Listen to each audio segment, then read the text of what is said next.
Muy buenas noches, bienvenidos una vez más, como todos los domingos a las 20 horas a Legítima Defensa, segunda dosis. Si nos estás mirando por el canal de YouTube de Caras y Caretas TV y todavía no te suscribiste al canal, suscríbete al canal, es fácil, es ese banner que dice suscripción, es gratuito, activa la campanita de notificaciones, podés hacer los comentarios que quieras en el chat, podés hacerlo en el perfil de comentarios y hacer donaciones también a través del chat de YouTube.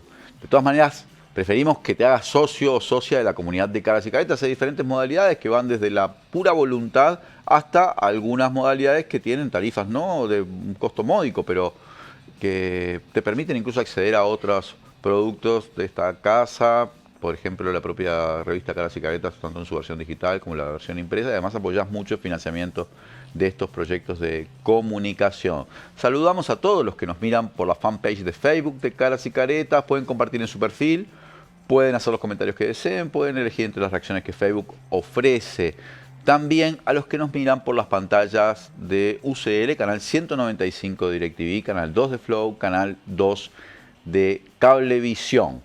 En la noche de hoy vamos a estar conversando con el senador Óscar Boca Andrade en el marco de esta campaña electoral que nos separa de la primera vuelta apenas 6 semanas, 8 semanas. 8 semanas nos separan de la primera vuelta, donde se va, bueno, en principio puede ya resolverse la presidencia de la República. Si hubiese una segunda, iría, ya saben ustedes, a finales de noviembre, pero básicamente está la sociedad discutiendo quién va o quiénes van a encabezar el próximo gobierno nacional. Dicho lo cual, hay muchos temas de actualidad, cosas que están sucediendo en este momento que también queremos conversar con el senador Andrade. Así que vamos a la introducción, sírvanse aprontarse para este programón y ya volvemos con más Legítima Defensa, segunda dosis.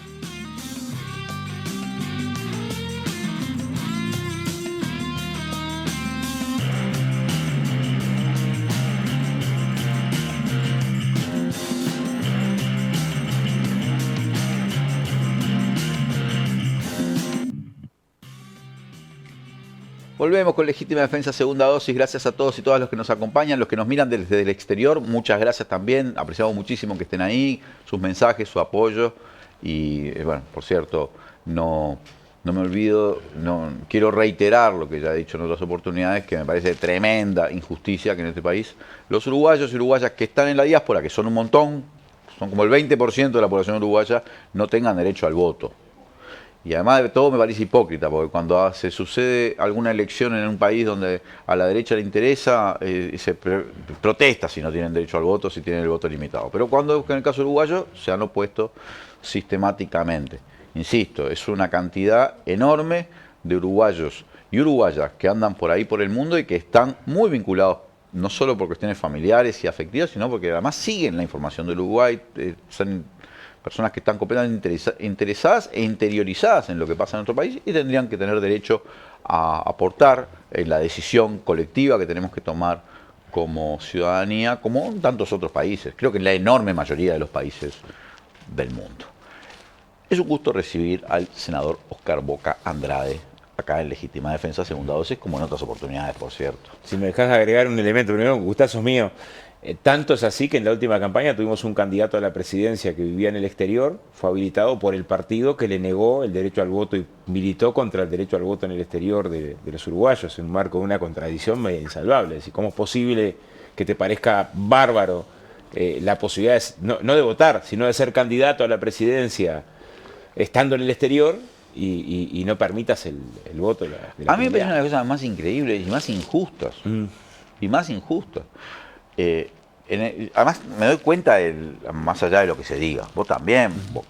El problema es que la población uruguaya que está en el exterior no es una población, digamos, un margen de error, como podría suceder en Brasil, donde hay 200 millones de habitantes y hay, ponerle menos del 1% de la población brasileña vive en el exterior.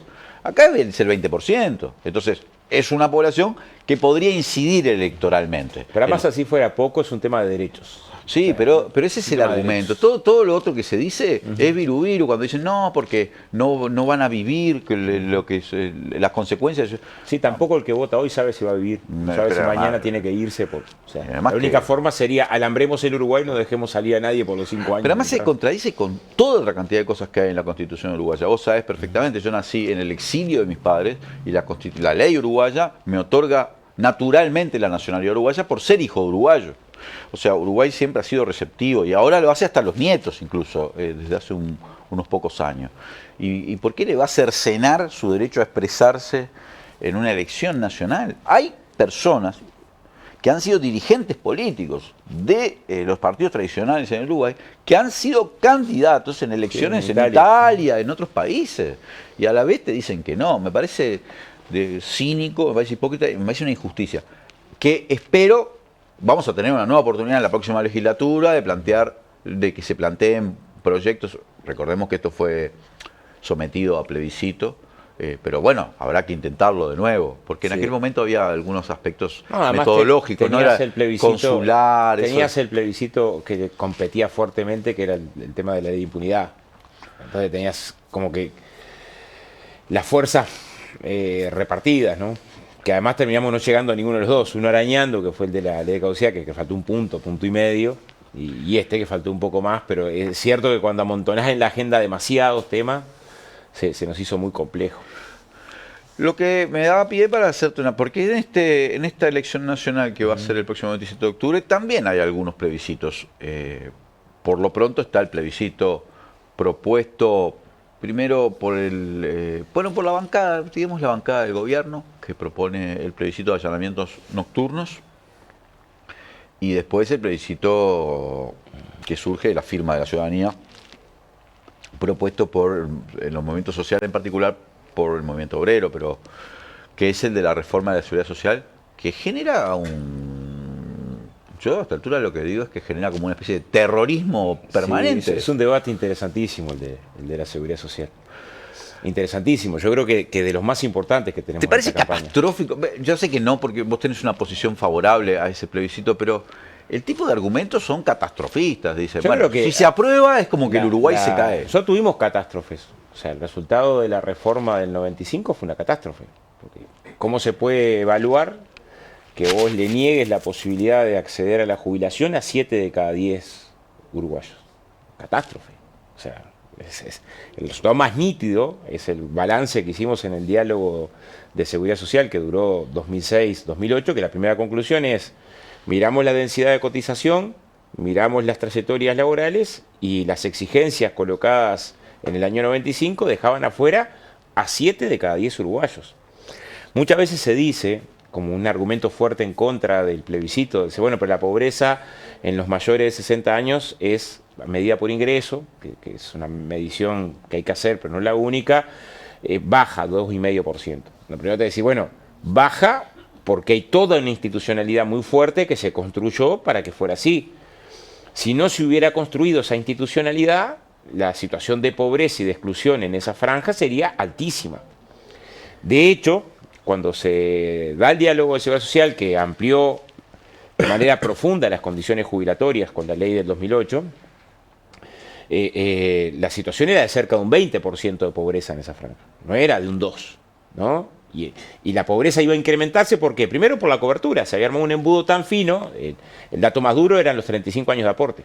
O sea, exigir 35 años de aporte en un país como el Uruguay, donde tenés departamentos enteros, hoy que no es el 2005-2006, hoy que mejoró la situación de aportación, que están por encima del 40% de informalidad, o sea que 4 de cada 10 trabajadores trabajan, sí, trabajan, pero sin aporte, es condenarlos a sobrevivir como puedas, a una única puerta, que es, si tenés condiciones de miseria vos y toda tu familia, y sobrevivís hasta los 70, ahí se te va a dar una pensión a la vejez, ¿no? Esa era la piolita que le dejabas a una parte importante de la población. Tienes que demostrar que estás contra el piso, que no tenés nada, para que te tiremos una pensión a la vejez.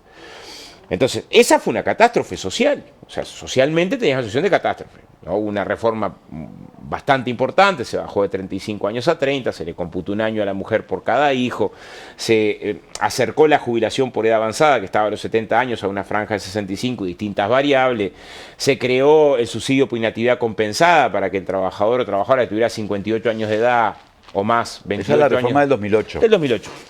Pero la reforma del 2008 pegó un salto de 12.000 jubilados por año a 30.000. O sea, el resultado no fue un resultado marginal. Supongamos que hubiera saltado de 12 o 13.000 a 15 sería importante. Pero cuando saltás de 12, 13 a 30... Sí, más que duplicado. Seguro, más que duplicó. Al lado de eso se mejoraron las prestaciones por discapacidad. ¿Qué pasaba? Previo al cambio normativo, un trabajador podía romperse la espalda, estar en discapacidad, o sea, objetivamente estar en discapacidad, pero precisaba un periodo de antigüedad, además de la discapacidad. Entonces, quien quedaba en discapacidad y quedaba en discapacidad para todo trabajo en términos médicos, pero no tenía un periodo de antigüedad, quedaba afuera. Y uno no elige cuando se accidenta, ¿se entiende? Entonces, también se cambió este criterio, que era un criterio restrictivo, en particular para los trabajadores de alta safralidad, y eso abrió otra puerta de jubilación. O sea, hubo medidas específicas que evitaron la catástrofe. La catástrofe en el sentido social, ¿no? Para mí, gente sin tener que comer es la catástrofe. Entonces, ¿qué nos demostró esto? Que no tuvimos la guardia lo suficientemente alta en el 95 cuando se votó la reforma, porque no logramos convencer del impacto duro. Cuando una reforma te deja a la mayoría de los trabajadores sin posibilidad de jubilar, las jubilaciones más bajas, prestaciones más bajas, y ni hablar de no cumplir con ninguno de los indicadores. Yo respeto las proyecciones actuariales, pero ninguna de las proyecciones actuariales que se hicieron en el 95 se lograron cumplir. De hecho, ahorraron mucho más de los que decían que iban a ahorrar, ¿no? Eso pasó en los primeros años, no se cumplió la proyección ni demográfica, ni de relación activo-pasivo, o sea, ninguna de las proyecciones actuariales con las que se hacen supuestos, que ahora te las presentan al 2100, parece con margen de error cero, ¿no? Te dicen acá, todas estas variables tengo cómo van a dibujarse de acá al 2100 con margen de error cero y con supuestos que no son los que plantea la papeleta. La papeleta no plantea aumentar todas las pensiones y jubilaciones, sino por persona, y esa es una diferencia sustantiva en un enfoque o en otro. Intentan colocar la campaña del miedo, por una razón. Porque la campaña de defensa de la SAFAP por sus resultados es una campaña de derrota. De derrota, ¿no? Yo lo he dicho acá, ¿no? Las prestaciones que dan las AFAP son estas, son que uno divide las 64.000, yo lo actualicé a abril ahora, abril de este año, ¿no? Ya no son 60.000, sino son 64.000 uruguayos que tienen renta vitalicia. Lo primero que tenés es una desigualdad brutal entre el decil más alto y el decil más bajo. O sea, si fuera el índice Gini de las AFAP, ¿no? Si fuera un país, sería el más desigual del mundo. 300 veces más el decil más alto de ingreso al decil más bajo de ingreso de renta vitalicia. Pero claro, las de abajo, 120 pesos, 700 pesos, 1.200 pesos. El argumento de los que defienden las AFAP es un argumento de estas características, ¿no? Por eso me puse a estudiar más para atrás, porque el debate te ayuda a tratar de refutar los argumentos de la contraparte. Dicen, no, pero ustedes están mirando las AFAP, que tienen 28 años, pero esto con el tiempo mejora, ¿no? Con el tiempo va a ir mejorando, va a madurar el sistema. Ese ha sido el argumento a favor de defender las AFAP. Todavía no ha tenido tiempo, estos 28 años son insuficientes, pero en la medida que pasen los años va a mejorar. Entonces entré a sacar las fotos de los distintos momentos de las AFAP. Y hoy tenemos un 80% de prestaciones de renta vitalicia que están por debajo de las 2 BPC. Entonces, si con el tiempo va mejorando, quiere decir que este es el mejor momento de las AFAP. Si uno rasca para atrás, hacia atrás tendrían que estar todavía peor. Pero no es así. En el 2010 tenías un 60% de rentas vitalicias por debajo de las 2 bases de prestaciones. Y hoy tienes un 80%. O sea, han pasado 14 años, periodo tras periodo, y lo que tenés es cada vez peores rentas vitalicias. Entonces, es muy difícil que me puedan convencer de que para adelante las rentas vitalicias van a mejorar cuando todas las medidas que se vienen tomando son en detrimento de las rentas vitalicias. Todas, ¿no? Bajar la tasa de interés ficto a la mitad, ¿no? Eso tiene un resultado, perjudica de tu ahorro, ¿no? Bajaste a la mitad la tasa de interés, perjudica a tu ahorro. Subir al doble la comisión que te cobra la aseguradora a la hora de pagarte, con el objetivo de atraer aseguradoras privadas. Este sistema, la parte de riesgo se le pone en la espalda al Banco de Seguros. Este periodo de gobierno, en el 2021, decidió que para atraer aseguradoras privadas era bueno mejorarle la ganancia, pero la mejora de la ganancia empeora tu renta vitalicia en un porcentaje bastante alto. Tercero, modificar el artículo 103 de la 16113 que impedía a los fondos previsionales cobrarte comisión de ganancia, no de administración, de ganancia, mientras estuvieras en desempleo. Una cosa que era lógica. O sea, en el 95 no se animaron a crear la SAFAP y habilitarle a la SAFAP que te pudieran cobrar comisión, no de administración, de ganancia, mientras estuvieras desocupado. La reforma del año pasado sí habilita a que te cobren comisión mientras estás desempleado, lo que claramente no tiene ningún efecto sobre las cuentas del BPS. Solamente perjudica el futuro ahorro de un trabajador y mejora la de la SAFAP. Cuarto, es obligatorio. Y quinto, no respeta las bonificadas, que es algo que yo creo que no hemos tenido la capacidad de poner arriba de la mesa. Pero la maestra que se jubila hoy recibe la bonificación del BPS, 3x4, cada 3 años le computan 4, pero ya no recibe el cómputo ficto de la SAFAP. El médico de radioterapia recibe la bonificada del BPS, se jubiló en sistema mixto, pero deja de recibir la bonificada de la SAFAP, que hasta noviembre del año pasado la recibía. Entonces, lo que digo es, había un paquete de medidas que nadie puede defender que sean medidas marginales, que todas hablan de un horizonte mejor para el régimen financiero, peor para los trabajadores. Entonces, la respuesta es media sencilla, es política. Ante estas medidas, tenés derecho a defenderte. Entonces, el planteo del movimiento social es de legítima defensa. Los perjudicados son los trabajadores, ¿no? Hay un perjuicio grande a los trabajadores, eligen defenderse y plebiscitar algo que nunca se plebiscitó. El sistema de seguridad social y su privatización no estuvo nunca en consulta. Y es algo que merece ser... Yo entiendo el que diga, no, yo quiero ahorro privado y que especule. Bueno, hoy lo que hay es ahorro privado compulsivo, renta financiera, que se dé un debate sobre los dos modelos. Esto cuesta, bueno, cuanto más dicen lo que cuesta, es más... ¿Por qué cuesta? Cuesta porque tenés mejores jubilaciones. Porque el sistema público da mejores jubilaciones que el sistema privado. Entonces hay una discusión que no se da entera, porque cada medio punto del producto que me están diciendo que cuesta es lo que perdí por haber elegido el sistema mixto, lo que se me restituye a mi salario diferido, que es la jubilación, por haberme metido en el sistema mixto, ahora de manera compulsiva. Yo igual creo que las cuentas son abiertamente exageradas, pero es regla de 3 básica. 1.300 millones, he escuchado decir, solamente por el aumento de la jubilación mínima, ¿no? A ver, tenés 200.000 jubilados que están en la mínima, ¿no? Si ponés jubilado y pensionista, 300.000, 1.300 millones, 100 millones de dólares por mes, más de $200 de ajuste en cada jubilación por mes, ¿no? Cuando la jubilación mínima está cerca de 19 y el salario mínimo en 22, ¿no? ¿A veces 1.300 es computado en el quinquenio? No, por año, inmediato, el desembolso inmediato. Está bien, pero para Boca, está bien. Puede haber diferentes formas de calcularlo, yo no sé, no soy experto en este asunto, que den, no sé, ciertos márgenes de diferencia en un cálculo, porque es una estimación en última instancia.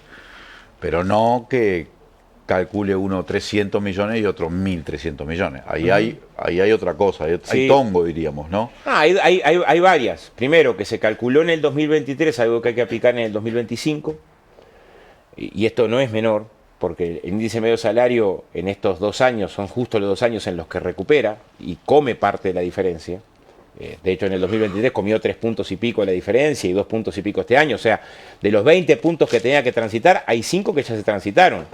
Porque el salario mínimo creció por IPC y las jubilaciones crecieron por índice medio salario. Entonces, cuando vayas a aplicar la reforma, ya tenés una cuarta parte del recorrido de la reforma que por la vía de los hechos no tenés que aplicar. La primera diferencia metodológica fuerte es esa. La segunda es que, más allá de que la central presentó el proyecto de reglamentación de la ley, donde claramente se establece que lo que se busca, y la ley lo puede reglamentar, es por persona y no por prestación. Esto es, si una persona tiene una jubilación y una pensión, y la pensión está por debajo del mínimo, no se ajusta esta hasta el mínimo si el ingreso de la persona está por encima del mínimo. Es para cuando la persona está por debajo del mínimo nacional. El BPS en esta segunda variante establece que ya son 400 y algo de millones de dólares. Pero de vuelta lo coloca en el 2023, cuando vos tenés que aplicarlo en el 2025, no en el 2023. Y repito, la diferencia no es menor porque cada puntito acá es un mundo de gente. O sea, cada puntito de diferencia entre índice medio salario. Entonces, ¿qué es lo que se busca? Se busca el discurso del miedo y no el debate, que es mucho más sencillo. Decir, bueno, estás hablando de que una persona no viva con menos de 22.268 pesos. No puede ser algo extravagante para el país. ¿Es un esfuerzo fiscal? Sí, claro, mejorar las jubilaciones es un esfuerzo fiscal. Ahora, en nuestra estimación, esto que estaban 400 millones de dólares y algo, cuando se aplique va a ser 300 y algo de millones de dólares, es más o menos la renuncia fiscal que anunció Delgado con el no cobro de tasa consular. Sin embargo, ese anuncio no tuvo ningún debate acerca de la catástrofe. O sea, vos podés prescindir como Estado de 300 millones de dólares de cobro de tasa consular y no genera un debate público, político, de exigencia de cómo se va a cubrir esa ausencia de recursos del Estado para atender otras políticas, de si eso no resolvería los problemas de la infancia. Ahora, si un monto parecido lo destinás a mejorar las jubilaciones más bajas, ahí sí. Ahí es que parece que le está sacando el pan al niño para dárselo al abuelo. Además, en un planteo que es profundamente, conceptualmente equivocado. No es cierto que en Uruguay no incida en un lado, en una dirección o en otra. En la dirección del hogar, que tiene que hacerse cargo de la parte que le falta para la casa de salud del abuelo y eso le resiente lo económico, o al revés, en el abuelo o la abuela, que ayudan al nieto a arrancar las clases, le ayudan con el cumpleaños, le compran ropa, ayudan a la familia cuando está deteriorada. O sea, la relación de las familias uruguayas y de los hogares uruguayos no es que son burbujas, que no tienen nivel de conexión. Pero bueno, sí, esto es un elemento para nosotros muy importante, que además tiene un componente que es, no salió del grupo de bochas con respecto a salió del movimiento obrero organizado. Y cualquier debate acerca del horizonte de la seguridad social va a tener que ver con el movimiento obrero organizado. Y el tercer elemento, que es el de la edad, es una medida cautelar. O sea, vos después de haber hecho estudios técnicos que demuestran que la mitad de los trabajadores no llega a los 65 años trabajando, no podés correr la edad si no tenés primero un paquete de medidas que amortiguen al que queda por el camino. Si no, lo que estás eligiendo es la mitad de los que estamos corriendo, ¿no? Se va a tener que arreglar como pueda. En un país donde 500.000 de uruguayos cobra 25.000 pesos, donde 2/3 de los uruguayos no llega a fin de mes, o sea, que no tiene capacidad de ahorro para decir quedé sin trabajo a los 61 años y llego hasta los 65 viviendo no sabe qué. La tasa de empleo después de los 60 años es de apenas 15% de las mujeres. O sea, 85 de cada 100 mujeres no logra trabajar después de los 60 años. Aunque no tuviéramos este dato, cualquiera sabe que a esa edad salir a conseguir trabajo, ¿no? Es una desgracia. Entonces, ese diario del lunes lo tenemos hoy.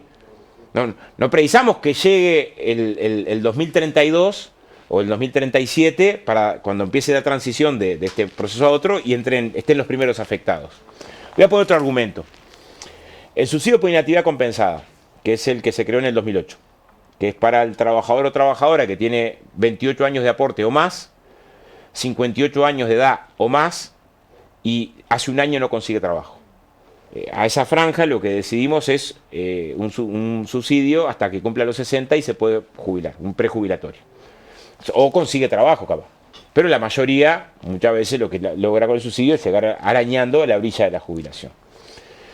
Unos 1.200, 1.300 trabajadores por año, sobre todo trabajadoras más que trabajadores, la mayoría del quintil más bajo de ingreso, se agarra de esta piola para llegar a la jubilación. Hay gente que hace un año está sin laburo, que ya tiene 28 años aportados, seguramente debe tener 35 de trabajo, muchos trabajaste afuera, ¿no? Que está en la recontralona. La reforma barrió este derecho, o sea, lo corrió 5 años hacia adelante, ¿no? Pero que vos lo corras en la norma no elimina la condición material, económica, o sea, todos los años va a seguir habiendo más o menos esta cantidad de gente en esta situación. ¿Alguien duda que va a estar en el horno? Entonces, precisamos acá que los elementos técnicos, ¿no? No se olviden de las condiciones, o sea, que para que te cierren los números, no te cierren los números con una tonelada de gente afuera. Que después digas, qué horrible, mirá lo que le pasó a fulanito, ¿no? Boca, nos queda muy poquito para este bloque, pero quiero, y ya lo concentramos en este tema, esto no es un debate solo con los partidos de la coalición, o el empresariado, que han manifestado cosas así medias catastrofistas, como también dentro de la izquierda hay advertencias de la inconveniencia, en fin. Primero, no hay consenso en el Frente Amplio, salvo en la libertad de acción. ¿Te parece que la izquierda está equivocando en la discusión? ¿Qué es lo que cuál es la opinión que tenés vos o que tiene el partido? En fin, ¿qué opinión? Es que en realidad no hubo consenso nunca. O sea, en el 89 hubo una reforma constitucional. Pará. Hubo un consenso hace muy poquito. La izquierda votó en contra de esta reforma. No, en contra de la reforma sí, pero si vos haces una mirada media larga, en el 89 hubo una reforma constitucional para que los salarios se ajusten junto con las jubilaciones. El frente no fue todo entero. No fue todo entero. Y cuando se discute la reforma del 95, hubo sectores del frente que la votaron por disciplina, pero que estaban a favor. O sea, sobre algunos temas de esto, y la reforma del 2008 la votó todo el frente, pero es cierto que una parte del frente fue muy crítico al poco tiempo con esta reforma. Eso es un poco así. Porque si no, no se entiende. O sea, si vos hace 15 años, ¿no? No hace tanto, ¿no? Votaste la posibilidad de acceder a la jubilación a los 58 años, no te puede parecer ahora que es imposible cualquier variante que no coloque los 65 como un factor relevante en la discusión. Pero esos argumentos de tipo demográfico, la sociedad tiende, hay algo de eso, tiende a envejecer, cada vez hay mayor cantidad de personas mayores, eso le pasa al Uruguay. Eso está bien, pero fíjate una cosa, 1 de cada 5 uruguayos se jubila por vejez, ¿no? Y una de las cosas, o sea, la comisión de expertos hizo trabajos que son muy interesantes. No hay estudios en Uruguay que coloquen la expectativa de vida en función de la condición social. Sí hay en el mundo. En Chile en algunos casos es de 17 años la diferencia, en Estados Unidos de 12, de 14. Entonces se sabe que los pobres viven menos que los ricos. Se sabe. Acá tenés un caso que sale bastante claro de la comisión de expertos. La sobrevida después de los 60 años de las personas que se jubilan por edad avanzada, que claramente se jubilan a los 66, 67, pero lo que se mide es cuánto viven después de los 60, es de apenas 12 años y fracción. Y la sobrevida, por ejemplo, de un bancario es de 26 años, 27 años, ¿no? Y un escribano por ahí. O sea, no vivimos igual. La expectativa de vida no es igual al decir más alto y al decir más bajo. Entonces tenemos que ser muy cuidadosos de colocar el argumento como un argumento homogéneo. Hay ramas de actividad que sufren envejecimiento precoz. Pero ese no es un debate previo a la hora de mirar la edad. Cuando me colocan la edad como promedio, o sea, el que se crió en mi barrio, en Villa Felicidad, que en general, barrio privado, como dijera el Diego, privado de agua, el agua la conocimos a los 15 años, llegó a potar. O sea, o en la cachimba, bueno, no es igual. El obrero de nuestra frigorífica no es igual. Entonces tenés que ir a una discusión mucho más profunda. Segundo, aún corriendo la edad, no podés correr la edad sin antes atender qué pasa con el que queda desempleado. Porque correr la edad sin mirar qué pasa con el que queda en desempleo, que es lo que se hizo ahora, ¿no? Entonces, vos colocaste una cautelar. Yo no niego que después discutas en la discusión de los bancarios. Un sector con altísima estabilidad laboral, ¿no? Donde la condición de llegar a esa edad trabajando no es igual que para el resto de la gente, ¿no? Bueno, donde el porcentaje que te dan a los 65 es más alto que al resto de los regímenes. Bueno, es un tema que después se puede estudiar y ir a avances particulares, pero que tienen que ser particulares, no en promedio. Cuando colocan en promedio, es lo que pasó con el dato que se dio del consumo. El promedio de consumo de los hogares mejoró en el Uruguay. Hicieron una investigación de economía un poco más fino y resulta que la explicación de la mejora es el 5% más rico de los uruguayos. El otro 95% empeoró. O sea, el primer debate era solamente el 20% mejoró y el 80% empeoró. Lo que era duro. Esta última investigación que va a los microdatos, o sea, que es más precisa desde el punto de vista metodológico, demuestra que fue todavía más desigual. Entonces, los promedios no me llevan puesto. O sea, que el aumento de la expectativa de vida genera un componente demográfico, puede ser complejo, hay que discutirlo. Pero no al barrer, porque cuando discutís al barrer, pasa como pasó con la reforma del 95, después vimos que había quedando un montón de gente afuera. Boca, vamos a ir a un corte y enseguida volvemos en más Legítima Defensa, segunda dosis.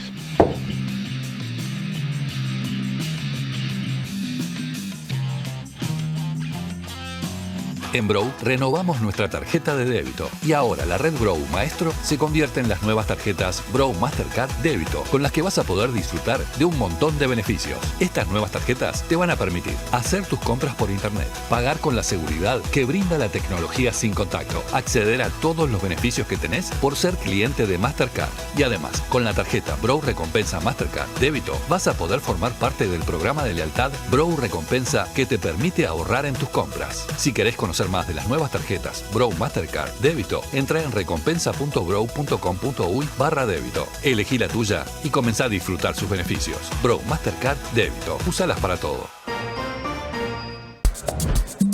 En Uruguay desde siempre está Caribe con K. Salís a comer y está Caribe con K. Te vas para afuera y está Caribe con K. Te das un gustito y está Caribe con K. Vas a ver una peli y está Caribe con K. Vas a Macromercado y... pero acá sí es negocio. Chocolate por la noticia. Vas a Macromercado. En Uruguay desde siempre decimos que todo está Caribe con K. Menos en Macromercado, que siempre es negocio. Siempre es negocio.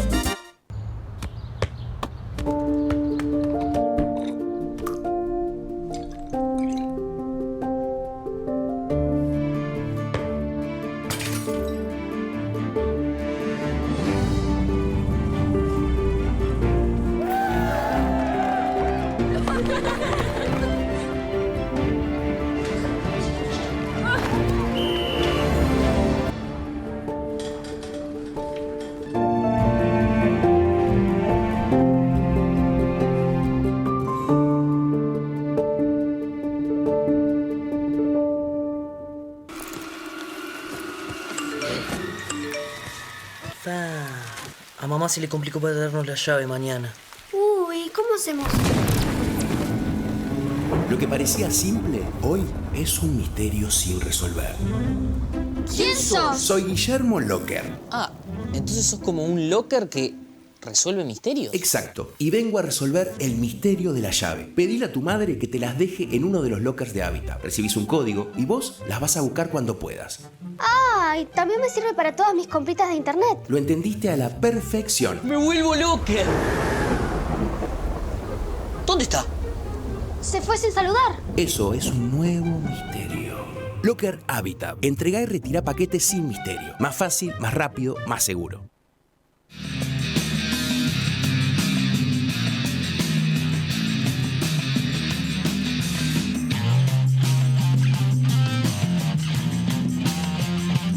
Volvemos con Legítima Defensa, segunda dosis. Gracias a todos y todas los que nos están acompañando. Óscar Andrade, hace poquitos días se presentó una especie de marco electoral, marco de alianza, que muchos de los sectores que apoyaron a Carolina van a estar llevando, no sé bien cómo hacer, si un Senado conjunto, con Constanza, contigo. Son dos construcciones. Una es el Zulema técnico, que eso es un acuerdo técnico, que tiene aspectos políticos, pero que es un primer espacio de unidad que básicamente te ayuda a defender mejor tu representación. A ver, nos pasó en la elección pasada, nosotros tuvimos en Unidad para los Cambios 160.000 votos y tuvimos 2 senadores. Y la vertiente que tuvo 20 y algo mil votos, pero tuvo una alianza ahí con Sumemo y entró un Zulema técnico que entraron más senadores, tuvo 2 senadores. O sea, ese armado tiene que ver, sobre todo porque va a haber un Zulema muy importante. Porque hay ingenieros de esto. Hay un Zulema muy importante. El que armó el MVP con Fuerza Renovadora es muy grande. Entonces eso hace que el costo por cada senador sale muy caro. Entonces hay un aspecto que es ese, el primero. Sería muy torpe cada lista ir sola cuando hay otros Zulemas grandes compitiendo. O sea, electoralmente vas a hacer que perder representación. Pero después tiene a la vez, mismo dentro del Zulema, un espacio un calado un poco más arriba, que es el armado de un Senado común. Que ahí en principio hay varios sectores, yo no quiero olvidarme ninguno, pero los más grandes, Casa Grande y el ESA, pero en esa vuelta está también el POR y otros sectores, otros grupos, el 18 de agosto, hay un conjunto de... La amplia. No, en el Senado común no. La amplia está en el Zulema. Pero además del sublema, nosotros vamos a presentar un Senado común, que es que las mismas listas, va a haber listas distintas, la 1001 y la 3311, pero van a tener el mismo Senado. Y la lista 99.000 también va a tener el mismo Senado, que es como un componente de un espacio un poquito más arriba de unidad, que tiene que ver con lo siguiente. El Frente Amplio hizo una autocrítica en varias direcciones, algunas más importantes que otras, ¿no? La presentación electoral no era el grueso de la autocrítica. Es más, yo creo que los errores de campaña, que pueden haber sido muy notorios, no son el centro de autocrítica. La autocrítica algo más con el abandono de la batalla cultural, la relación con los movimientos sociales, la relación con la base militante, la elaboración estratégica de la izquierda. Ahí había centros estratégicos, el recambio generacional, la política hacia los jóvenes. Pero dentro de la autocrítica entraba que la izquierda se venía fragmentando cada vez más. O sea que sus presentaciones, si miramos, pasamos de 6, 7 listas históricas a 120 listas. Y parece bastante obvio que no hay 120 corrientes en el más plural de los movimientos de izquierda, no puede haber 120 corrientes del pensamiento. Entonces también hay un intento por encontrar espacios comunes de discusión, de acción, de reflexión. Pero, Oscar, estos dos grandes sublemas, que yo estoy imaginando, uno vertebrado en torno a la 609, otro vertebrado en torno a la 1001, sin despreciar a nadie, ¿no? O sea, son sectores importantes también, Casa Grande, como lo es la 99.000, el ESA, en fin, como también en el sublema que está armando el 609, entra de hecho Mario Vergara. Sí, toda Fuerza Renovadora y Lute. Estas dos grandes reflejan concepciones de la izquierda. Esa es la primera pregunta. ¿Son corrientes ideológicas dentro de la izquierda? Por lo menos en el tránsito reciente, cercanías. Por la candidatura. Pero no solo. Vos fíjate que yo de los apoyos que hubo el otro día, que fueron para mí recontra importantes, fue el de Marcos Carámbula. De apoyo a la 1001 y al Zulema.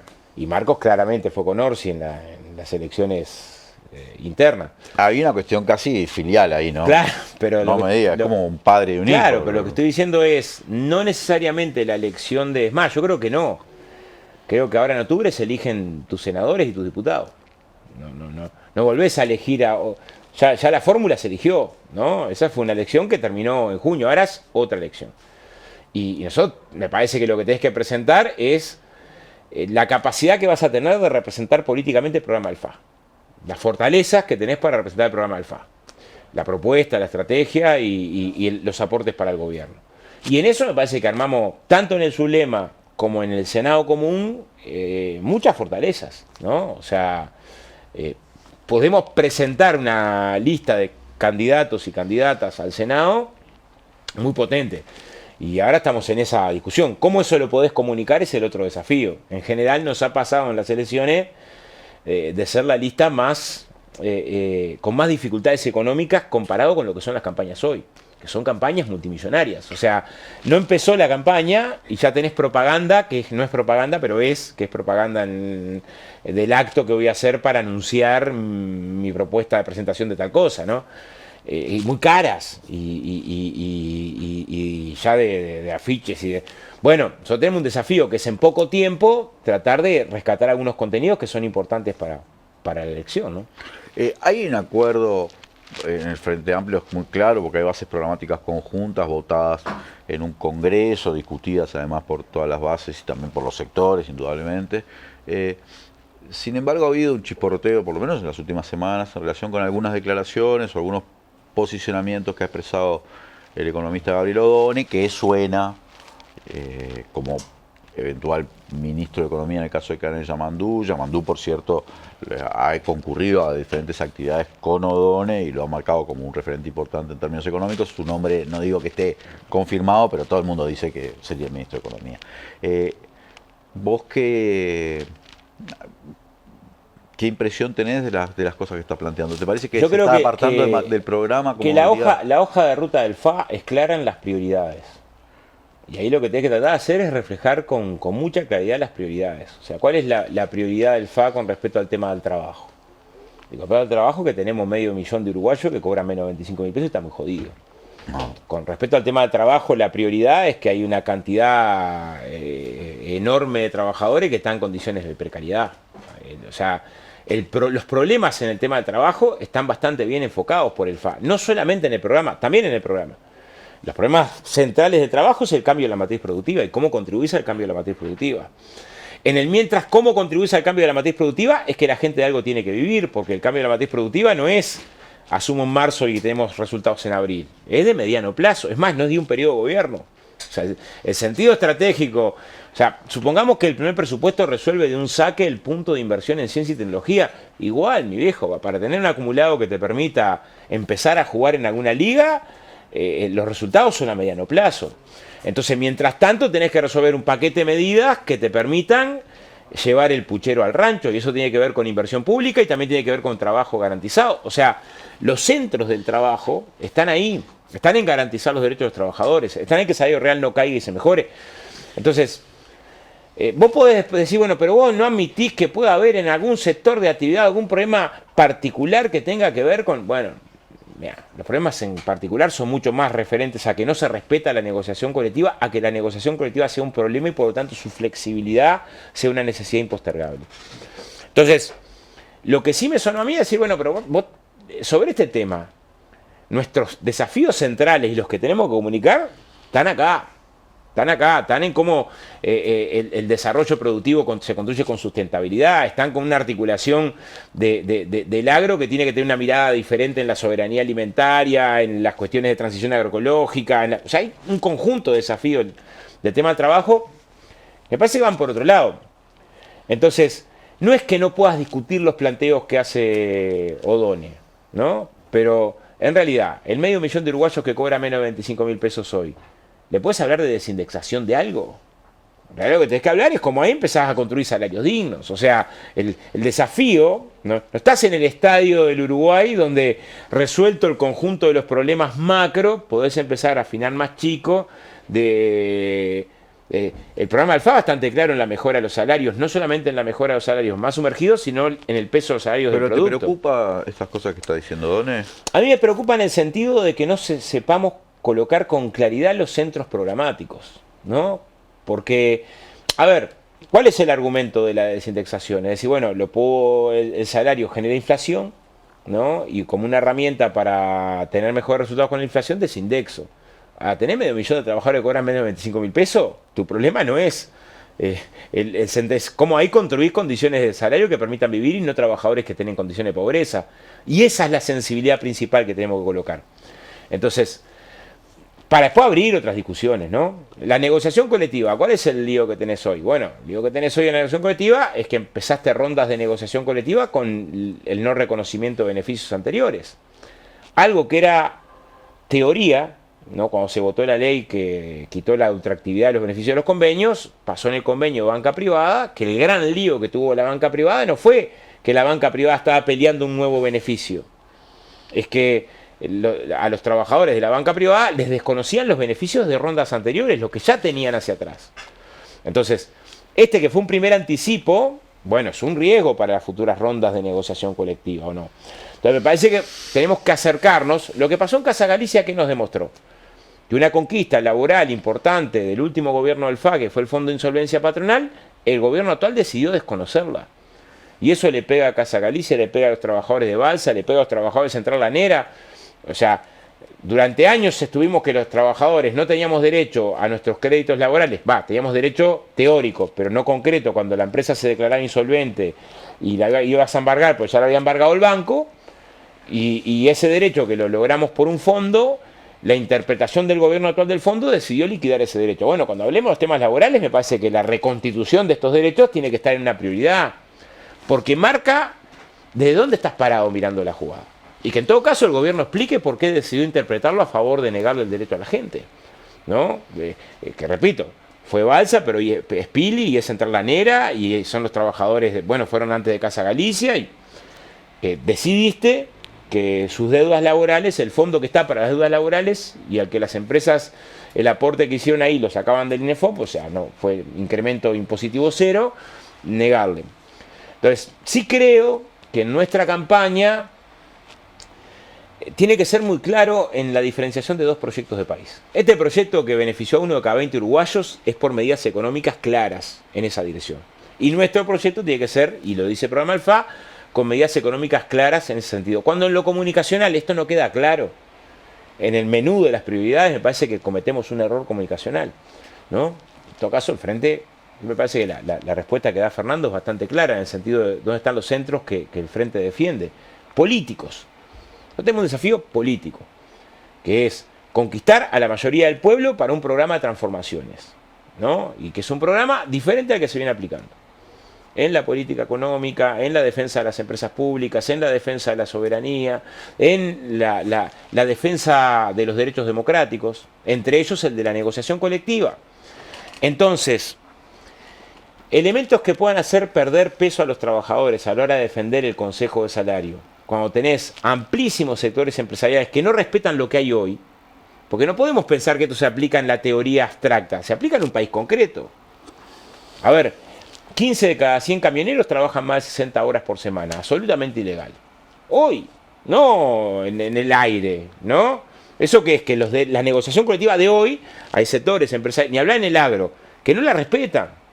Entonces, la relación laboral para avanzar tiene que primero respetarse las bases, porque cuando me decís, bueno, mirá que la flexibilización tiene que ver, y no puedo decir la razón económica, de aquella empresa que está en dificultad. Bueno, hoy tiene que presentarse al Consejo de Salario, mostrar la información y el Consejo de Salario habilita. ¿Pero eso por qué? Porque si haces un viva a todo el mundo, lo que vas a tener es que nadie va a respetar un laudo en Uruguay, ¿no? No, se aplica en un momento concreto, ¿no? Entonces, me parece que hay que cruzar el objetivo macro con la realidad actual de las relaciones laborales, ¿no? De cuánto tiene que madurar. Hay zonas enteras del país donde respeto a los convenios, respeto a los laudos, respeto a los aportes. Yo te puedo nombrar departamentos de memoria, pero Artigas, Cerro Largo, Rivera, 4 cada 10 trabajan fuera caja. Entonces, pensar que ahí el problema es la flexibilización de la negociación colectiva, bueno, miremos un poco más acerca de cómo nos presentamos para abordar los problemas del mundo del trabajo, que son complejos, que ofrecen un conjunto de miradas y que no son neutros. Y que desde una perspectiva de izquierda no se pueden resolver si los trabajadores no tienen más peso en su capacidad de organización y de decisión. O sea, no se pueden resolver, no se van a resolver desde arriba. No hay burócrata del Estado que desde arriba pueda resolver dramas que solo se pueden resolver. A mí me pasó mucho con las 8 horas rurales. Yo le decía a muchos compañeros, miren que las 8 horas rurales en un montón de lugares papel pintado, ¿no?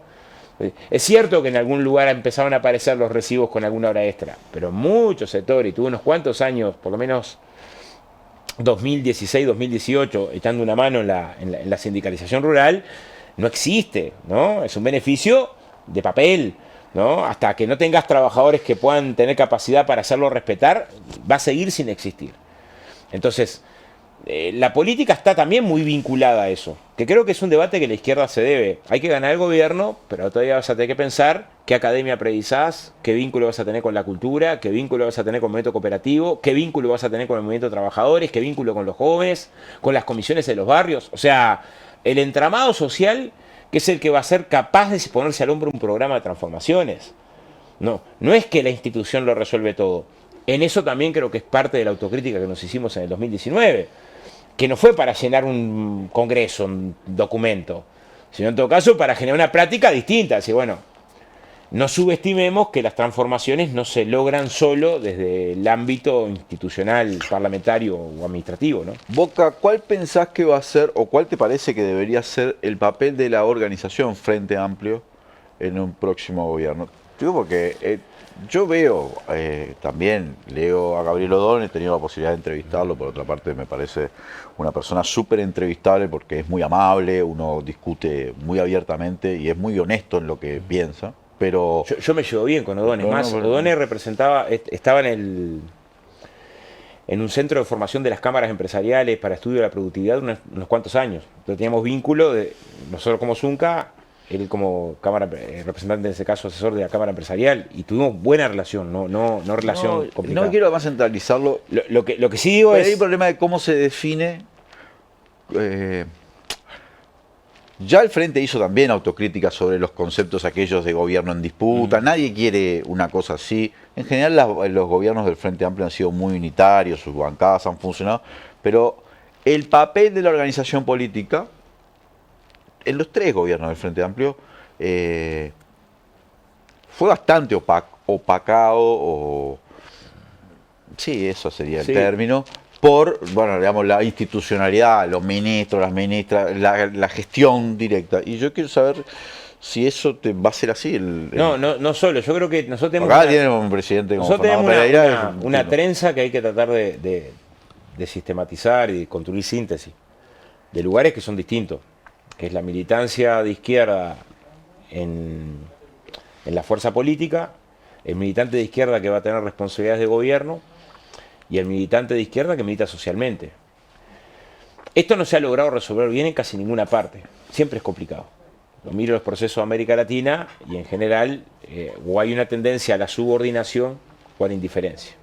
A la subordinación, hacia el movimiento social, yo creo que es un gran problema que tuvo el PT en Brasil.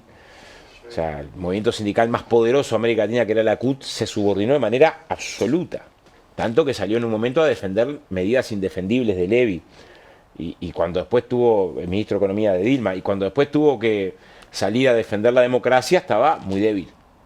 Muy débil en su capacidad de organización, había quedado sin filo reivindicativo. Una organización poderosísima y además emblemática. Todos miramos con mucha envidia la fortaleza que tenía la CUT en Brasil. O en otros casos, terminar en enfrentamiento, en su momento el CONAI con Correa, y por lo tanto facilitar en ese enfrentamiento el debilitar el espacio social y político de los cambios y facilitar el de la reacción, con responsabilidades que uno puede pensar hasta compartidas. Entonces este es un desafío no menor. O sea, es un desafío que creo que todo el mundo reconoce. O sea, vos vas a precisar una fuerza política que esté a la altura, que esté a la altura en su capacidad de organización, de movilización, de discusión, de promoción de debates estratégicos, de captación de jóvenes. O sea, el problema de la izquierda con los jóvenes no es para que nos voten en las elecciones. O sea, también querés que te voten en las elecciones, pero precisás que cuadros jóvenes se integren y hagan suya toda la organización Frente Amplio. De abajo arriba y de arriba abajo. Hay un montón de jóvenes de izquierda, claro, cuadros, incluso cuadros académicos y eso, economía, todo conocés. Y un montón de jóvenes. ¿Qué chance van a tener de participar? Un montón de jóvenes de izquierda militando además. Vos lo ves en las cooperativas, lo ves en encuentros barriales, en los barrios, encontrás en los movimientos culturales, en la soya, Murga Joven explota, no encontrás esa presencia con esa cantidad y calidad en la estructura del Frente Amplio. Bueno, es un enorme desafío que tenemos. Yo creo que no nos llegamos a plantear de manera sistemática lo urgente que es esto. Y la derecha sí lo hizo. Uno después puede cuestionar sus métodos, de que si los campamentos que hacía, si daban un pancho, está bien. Pero se dio cuenta que si no generaba una base ahí, no iba a volver nunca más. Y nosotros pensamos que teníamos la vaca atada para siempre. Bueno, es una tarea política de primer orden. Es más, muchas organizaciones de izquierda juvenil no están mejor ahora que en los 90. En algunos casos, hasta peor. Cuando decís, pero ¿cómo? Pasaron 15 años en el gobierno, tuviste una experiencia acumulada que tendría que permitir tener más peso. Bueno, ahí tenemos un enorme desafío. En la mirada estratégica lo mismo. En la articulación. O sea, pensar que el Frente Amplio no tiene nada para decirnos en la articulación movimiento social, gobierno, y no juega y no piensa y no reúne en territorio y no ayuda a que las reivindicaciones que plantea el barrio, la cooperativa de viviendas, la olla, lleguen de una manera donde políticamente se traten, se atiendan. O sea, el Frente Escucha no puede parar cuando llegamos al gobierno. Al contrario, supongo que tiene que haber un Frente Escucha. Se le dirá Frente Escucha, o sea, que logre la fuerza política pararse para atender las demandas de la ciudadanía, articularla. Las fáciles, ¿cuáles son las fáciles? La que le va a decir que sí. O sea, al barrio al que le vas a atender la reivindicación y va a estar en primer lugar del presupuesto y orden del día, es fácil. Y las difíciles, la que tenés que decir, ahora no tenemos condiciones. Todavía tenemos que generar más músculo para atender este drama que seguramente sea justo, ¿no? Pero tenés que poner la cara. Entonces, y capaz que tenés que dejarte convencer de que capaz que tu propuesta era equivocada y el barrio o la organización tenía razón y tenés que buscar una solución o la transacción. Y la síntesis política. O sea, si algo aprendimos de la experiencia de gobierno es que la mejor medida sin síntesis política, acá tuvimos gente militando en un país donde la brecha generacional de pobreza es gravísima, militando contra la asignación familiar y contra la madre que cobra un plan. O sea, si la medida económica no va acompañada de cambio cultural, de conciencia de la conquista, del derecho que estaba antes vulnerado, no de lo que el gobierno te da, cosa que me genera mucho malestar cuando pensamos que los gobiernos dan. O sea, si un gobierno es una construcción popular histórica, nació de las luchas populares de 2 siglos, es parte de esa síntesis.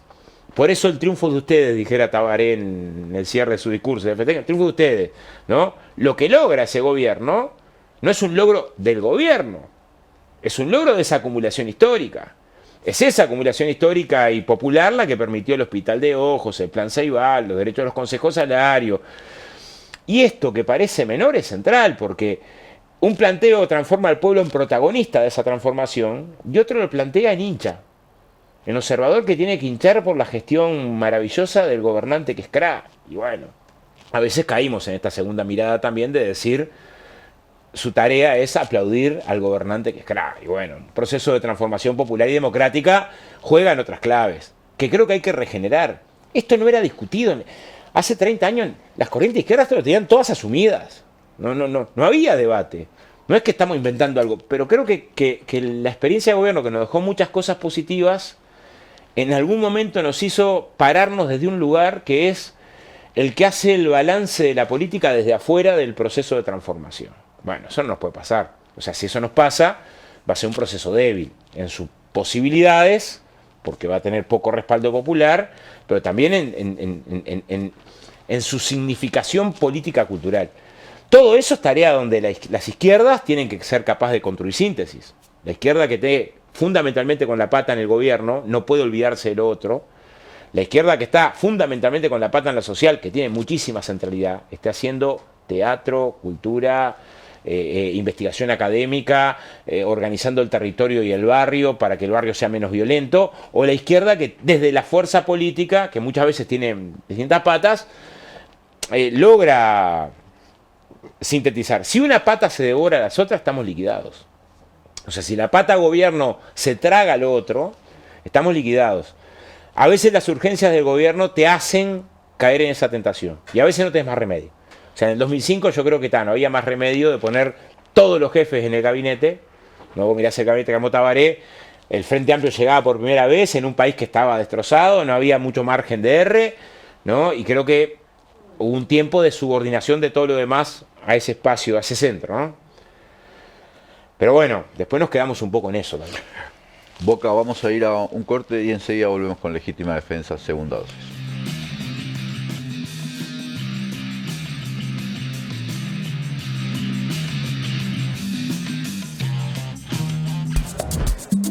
En Uruguay desde siempre está Caribe con K. Salís a comer y está Caribe con K. Te vas para afuera y está Caribe con K. Te das un gustito y está Caribe con K. Vas a ver una peli y está Caribe con K. Vas a Macromercado y... Ah, pero acá sí es negocio. Chocolate por la noticia. Vas a Macromercado. En Uruguay desde siempre decimos que todo está Caribe con K. Menos en Macromercado, que siempre es negocio. Siempre es negocio. EIR Aberturas, más de 20 años de experiencia y calidad. Conocé nuestras líneas de productos. Línea Proba, diseño, economía y durabilidad. Línea Suma, sistema de aberturas corredizas para grandes dimensiones. Y línea Gala, abertura de 2 hojas corredizas. Todo en calidad de aluminio del Uruguay. EIR Aberturas, marcamos la diferencia. Te esperamos en la esquina de San Martín y Garibaldi o por el 094-235508. Para revertir la transformación regresiva, necesitamos un verdadero compromiso país. Hagamos un trato por la educación pública. ¿Vamos a hacerlo?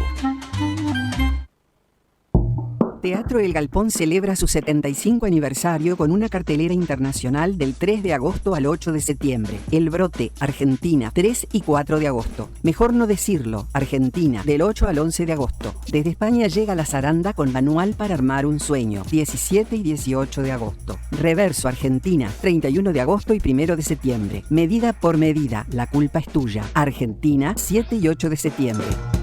El Galpón Internacional. Sintep. un sindicato que lucha y obtiene grandes logros. ¿Sabías que en el 2018 obtuvimos la creación del salario mínimo del sector, que significó un aumento en torno al 40% de los salarios más sumergidos? Esta conquista tan importante no hubiese sido posible sin el compromiso y la organización colectiva de todas y todos quienes integramos el sindicato. Sigamos construyendo logros colectivos. Afiliate a Sintep. Por más información, ingresa a sintep.org.uy.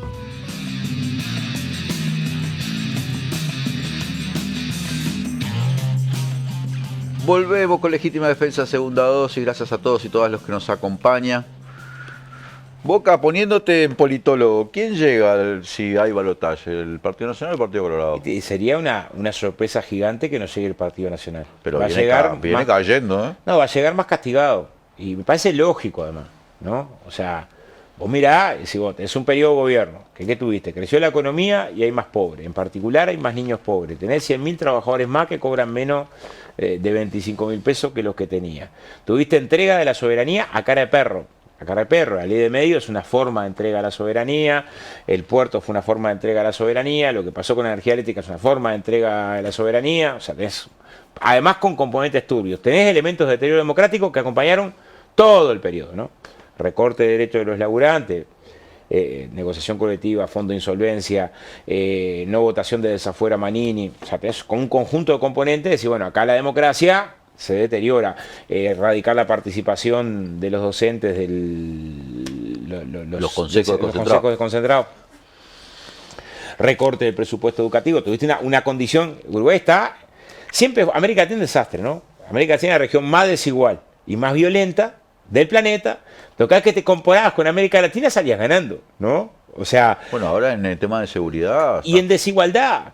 O sea, hay solo 3 países que están más desiguales en América Latina que antes de la pandemia. Uno es Uruguay, ¿me entendés? O sea, en el lugar donde la comparación siempre salías ganando, porque era la B, pero salías ganando, ¿no? Siempre tus indicadores en América Latina andaban muy bien. Hasta ahí andas muy mal. Muy mal hasta en el comportamiento de la economía. No es que esto, bueno, terminó el sacrificio, la economía viene creciendo a 5 o 6 puntos del producto, no, recontra planchada. La educación, si planteo la educación, la tasa de egreso es un desastre. El nivel de ausentismo escolar, o sea, no nos detuvimos ahí, pero aumentó la asistencia insuficiente a la escuela en toda la franja. En toda la franja. Hiciste una reforma educativa contrayendo tu programa pero a cara de perro.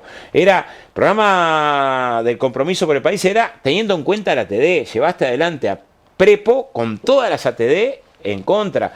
El planteo en economía era que ibas a ahorrar. Yo otra vez me quedaba pensando por esto de los 300 y algo millones que va a costar la reforma jubilatoria en el primer año. Cuando ganaron las elecciones nos decían que iban a ahorrar 900 millones de gastos superfluos. Ese era el discurso de campaña. Tendrán que explicar dónde tuvieron que bajar salarios, jubilaciones, inversión, o sea, el ajuste hecho de manera muy dura sobre la gente. Y además, con escándalos de turbiedad brutales, ¿no? Brutales. O sea, es un capítulo entero. Este gobierno va a ser recordado como el gobierno que le entregó el pasaporte a un narco que estaba preso. Yo la otra vez buscaba un ejemplo que me parece que es importante porque muchas veces han intentado justificar la entrega del pasaporte al narco con un argumento que es insostenible para que lea el decreto diciendo el decreto Mujica me obligó. No fui yo, yo he escuchado autoridad. Creo que hasta la calle lo dijo un par de veces. Y no me puse a repasar antecedentes de situaciones que puedan ser parecidas. Y Norman Farías es un narcotraficante que cayó preso en China, en Hong Kong. Tuvo 10 años preso, ¿no? Salió en el 2018. Y claro, salió sin documento. El tipo, ¿no? Lo habían agarrado con un cargamento potente, lo que hace es ampararse en el decreto y tratar de pedir el pasaporte. Se estudia el caso, claro, no hubo tratamiento express, y el gobierno uruguayo lo que decide es no darle el pasaporte y darle un documento precario para un viaje por única vez. O sea, no solo sobre este tema es leer el decreto para saber que el decreto lo podés interpretar de manera distinta. No hubo aplicación del decreto. No, se aplicó el decreto en la parte del decreto que dice, ante casos excepcionales puedes dar un documento provisorio. Si un tipo que está preso con un pasaporte falso no es un caso excepcional, que venga alguien y me diga. O sea, por algo después tuviste que mentir en el Parlamento diciendo que desconocías quién era y después romper los documentos por quién es el jefe de campaña. Todo eso pasó en este periodo. Sigue cayendo gente de la trama de organización mafiosa que se armó para intentar que no pagara sus culpas Penades, ¿no? No fue Taroco, ahora acá hay otro que está investigado por secreto tributario, paraíso de las víctimas. Hay todo un componente de un armado que es durísimo, ¿no? El caso Astesiano es en sí mismo. Lo inexplicable de que la fiscal de corte se planteara el no peritaje de un celular. Cuando sale en un libro que hay parte de las comunicaciones respecto a el espionaje en democracia que estaba en conocimiento del presidente y resulta que eso no estuvo en la investigación primera, ¿no? O sea, ¿cómo? O sea, ha sido un periodo que está salpicado, sí, entrar en viviendas, Salto Grande, o sea, salpicado, ¿no? Una tras de otra. Ahora lo de Florida parece que es ilevantable también. Artigas. Entonces, no hay duda que es una campaña que por más que intenten sacar temas de la agenda... Y el Frente no tiene que hacer, la verdad... Es recordar. El Frente, incluso haciendo un poquito la plancha... recordar, yo creo que hay cosas que hay que recordar. Pero quiero plantearte una cosa, más allá de todos los aspectos penales que hemos discutido durante todos estos años, porque es increíble, pero 2 años y medio por lo menos, donde ha estado sobre el tapete causas tremendas, ¿no? Causas penales. No se puede discutir casi que de política, sino que... te quiero preguntar, porque el mapa de la coalición, o el mapa de los sectores de la propuesta electoral que está teniendo en este momento los partidos de la coalición, mientras que en la campaña pasada vos incluso debatiste con Ernesto Talvi, y Ernesto Talvi se presentó una propuesta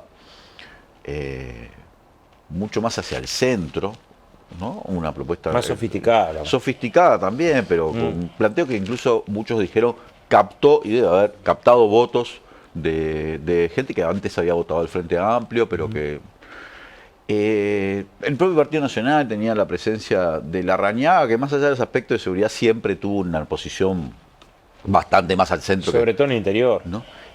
Ahora ya no hay nada de eso. El Partido Colorado tiene una presentación, incluso su lista más fuerte va a ser Bordaberry. Y la el más Partido fuerte, Nacional perdió. Y la más fuerte de Ojeda fue la de Subía. Sí, que acaba de decir Subía que había que perseguir a la gente por portación de cara. Y el Partido Nacional, bueno, ese sector wilsonista desapareció, ya ahora formalmente, porque ya se aliaron con...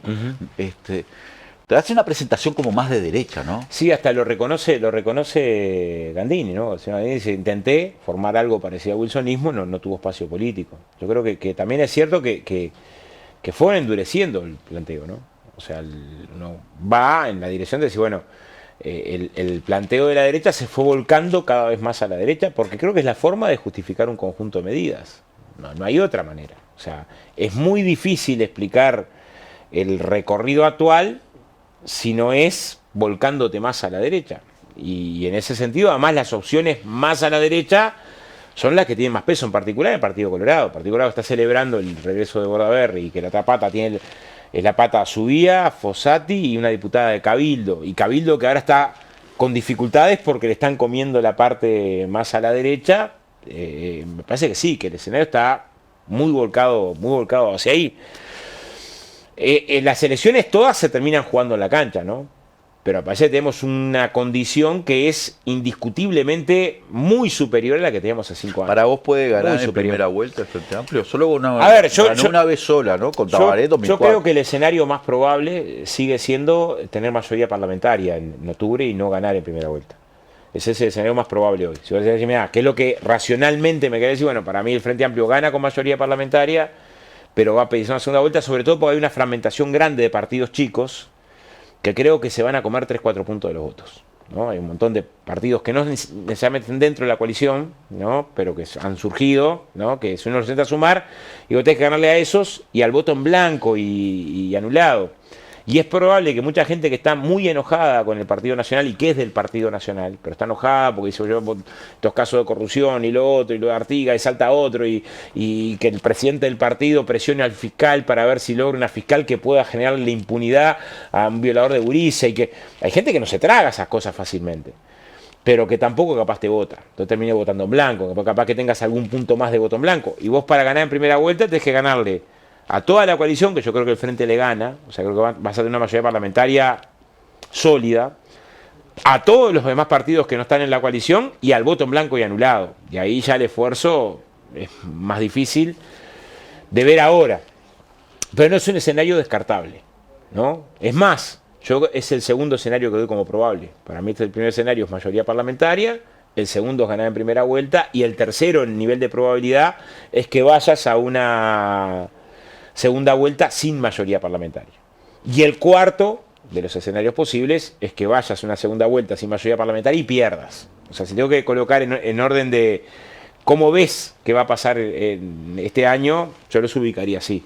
Segunda vuelta con mayoría parlamentaria, primera vuelta, segunda vuelta sin mayoría parlamentaria ganando, segunda vuelta sin mayoría parlamentaria perdiendo. En orden de los cuatro posibles, los colocaría en ese orden. No puedo hablarte de porcentajes, pero es lo que más o menos ves en la calle, ¿no? Boca, el gobierno en estas últimas semanas, antes de las elecciones, está tomando medidas. Vos mencionaste algunas, como la ley de medios. Yo te podría mencionar también el cambio de gobernanza de la UAM. Sí, sí, sí. Y yo he mencionado acá en alguna columna editorial, quiero preguntarte a vos qué punto de vista tenés, que a mí me daba la sensación de que estaban apurando cosas. Y esa conducta de apurar cosas puede ser muy peligrosa. Porque se generan iniciativas, medidas, cosas que terminan siendo además negocios o concesiones para ciertos sectores poderosos, que después desarmarlo es muy difícil, ¿no? ¿Vos estás observando algo similar? Sí, a ver, hay una... ¿O lo considerás que esto no fue aislado? No, hay una huida hacia adelante, ¿no? Hay temas que va a ser más complejo que otros, eso es así, que generan un impacto más duro que otros. No sé hasta qué punto lo podés meter en el debate político, porque es cierto que en medio de la campaña electoral, yo imagino que lo de ley de medios, si no fuera que estamos a un mes de las elecciones, estaríamos discutiendo hoy la posibilidad de juntar firmas para ir contra esa ley, ¿no? Me pongo fuera del escenario que estamos hoy, a un mes de las elecciones, hay un plebiscito en curso y otro que vas a tener que enfrentar, por la magnitud, ¿no? Vos decís, bueno, a ver, me entregás 400 millones de dólares del negocio del internet a grupos privados, que además no le cobrás el canon, que además fundís el fondo audiovisual, que además aumentás la concentración y extranjerización, todo eso junto es un impacto. Vas a afectar la democracia. Claro, a mí este tema me parece un tema cuando concentrás poder, afecta la democracia. Y cuando lo concentrás en los medios, cuando concentrás poder, en general afecta la democracia.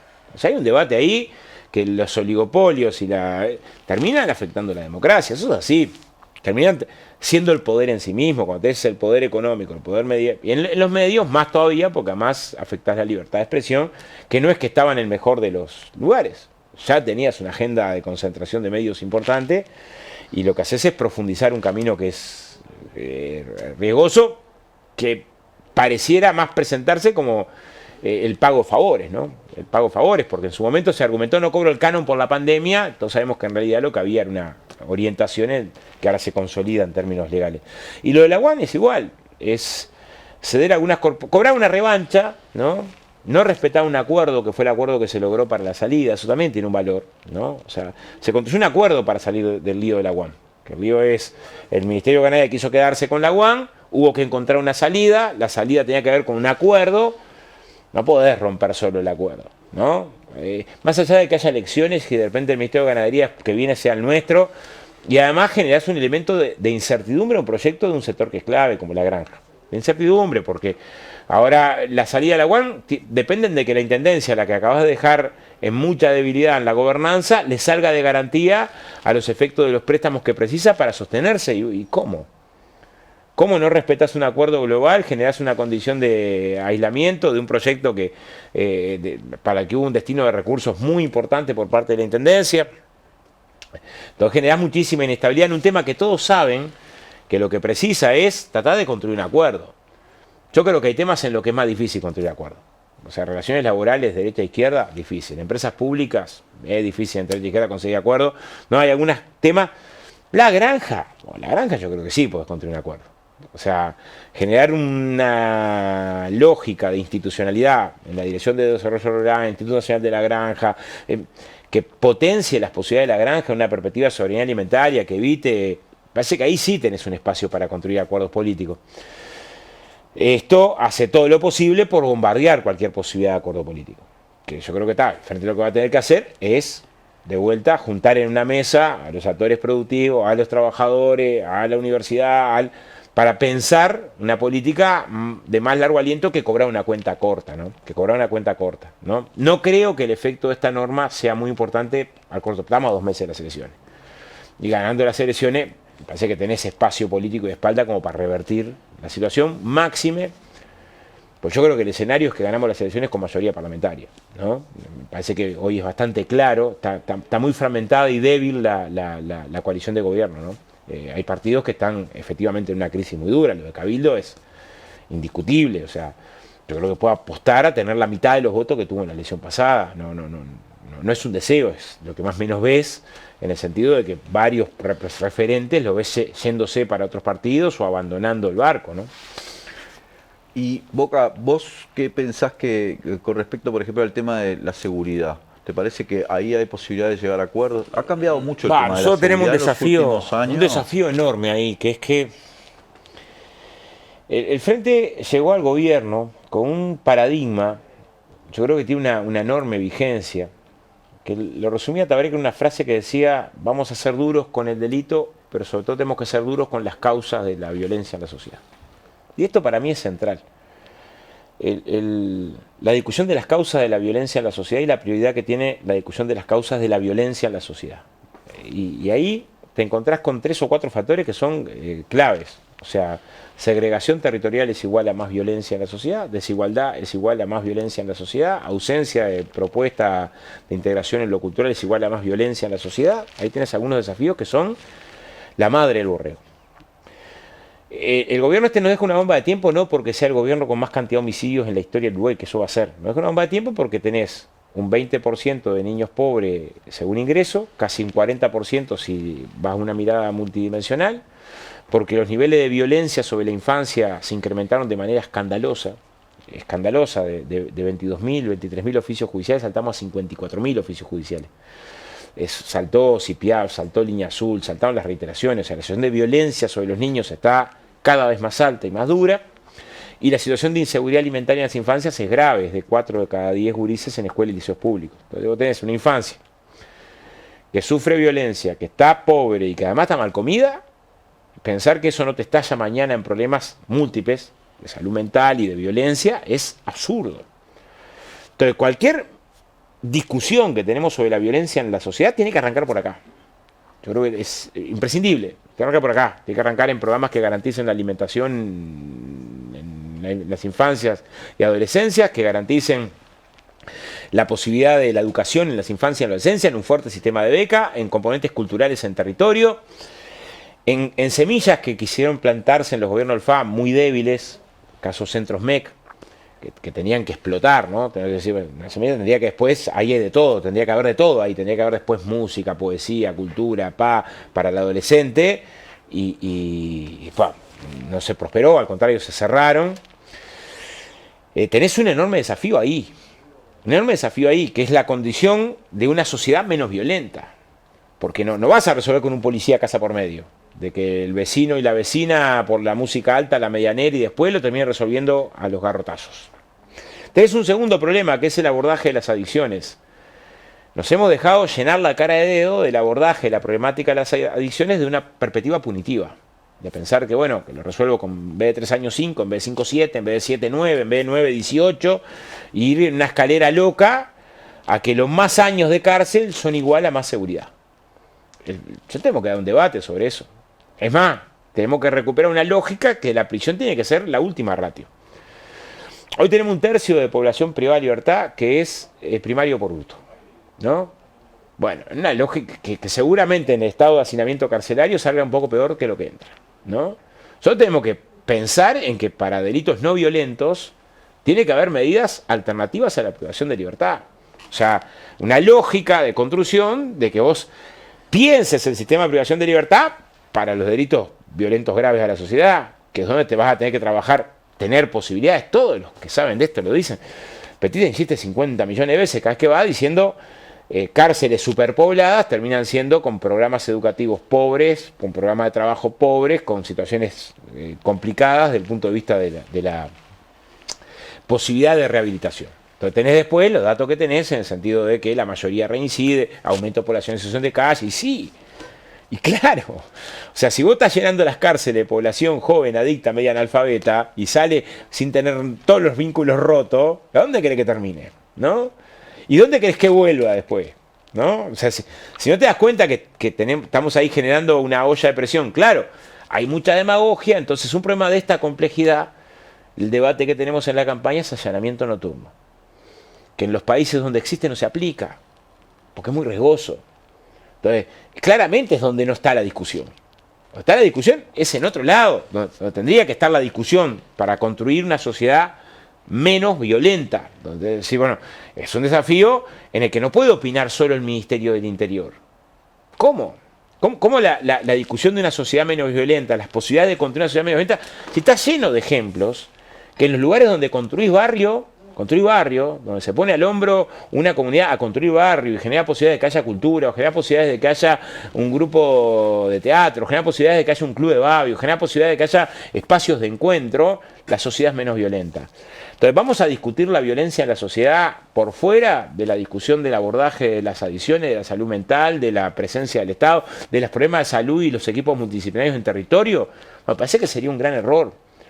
El debate sobre el pienso de la construcción de una sociedad menos violenta nos tiene que involucrar en múltiples dimensiones. Y los resultados no van a ser inmediatos. Entonces también tenemos que tener paciencia en la construcción de lógicas que vayan en dirección contraria. Otra vez un médico amigo me pasaba el ejemplo de Islandia con respecto a las adicciones. Ellos lograron que se desplomara el consumo problemático en la franja de adolescencia, con una política agresiva de gestión del tiempo libre, así le llamaron los programas, que tenía que ver con esto, deporte, cómic, cultura, teatro, pues tenían un problema en esa franja. Pero claro, los resultados se dieron 6-7 años después, no es que empezó un lunes y al jueves estaba resuelto el problema. Pero también tenés que pensar que la construcción de una sociedad menos violenta también es un problema cultural. Yo pongo un ejemplo que es muy claro en el programa del FA. El programa del FA habla de duplicar la inversión en vivienda y de resolver la reforma urbana, esto es, permitir el acceso a zonas céntricas y con servicio de los sectores más postergados. Esto que está muy bien, que es una transformación imprescindible, te pone en un desafío. Si vos vas a una parte de la población que está contra el piso tirada, generar la condición de que parte de las carteras de tierra que puedas tener, que se formen parte de una cartera de tierra nacional, se destinen a esa población que está contra el piso y que pueda acceder a esa vivienda, no pienses que la va a poder pagar. O sea, tenés claro que el nivel de subsidio que vas a tener es altísimo. Por lo tanto, el debate con una parte de la sociedad que esté mirando con sospecha por qué es tan alto el subsidio para esa parte de la población, te lo vas a comprar y tenés que comprártelo. En el sentido de que es una forma de ir construyendo una sociedad menos segregada y por lo tanto menos violenta.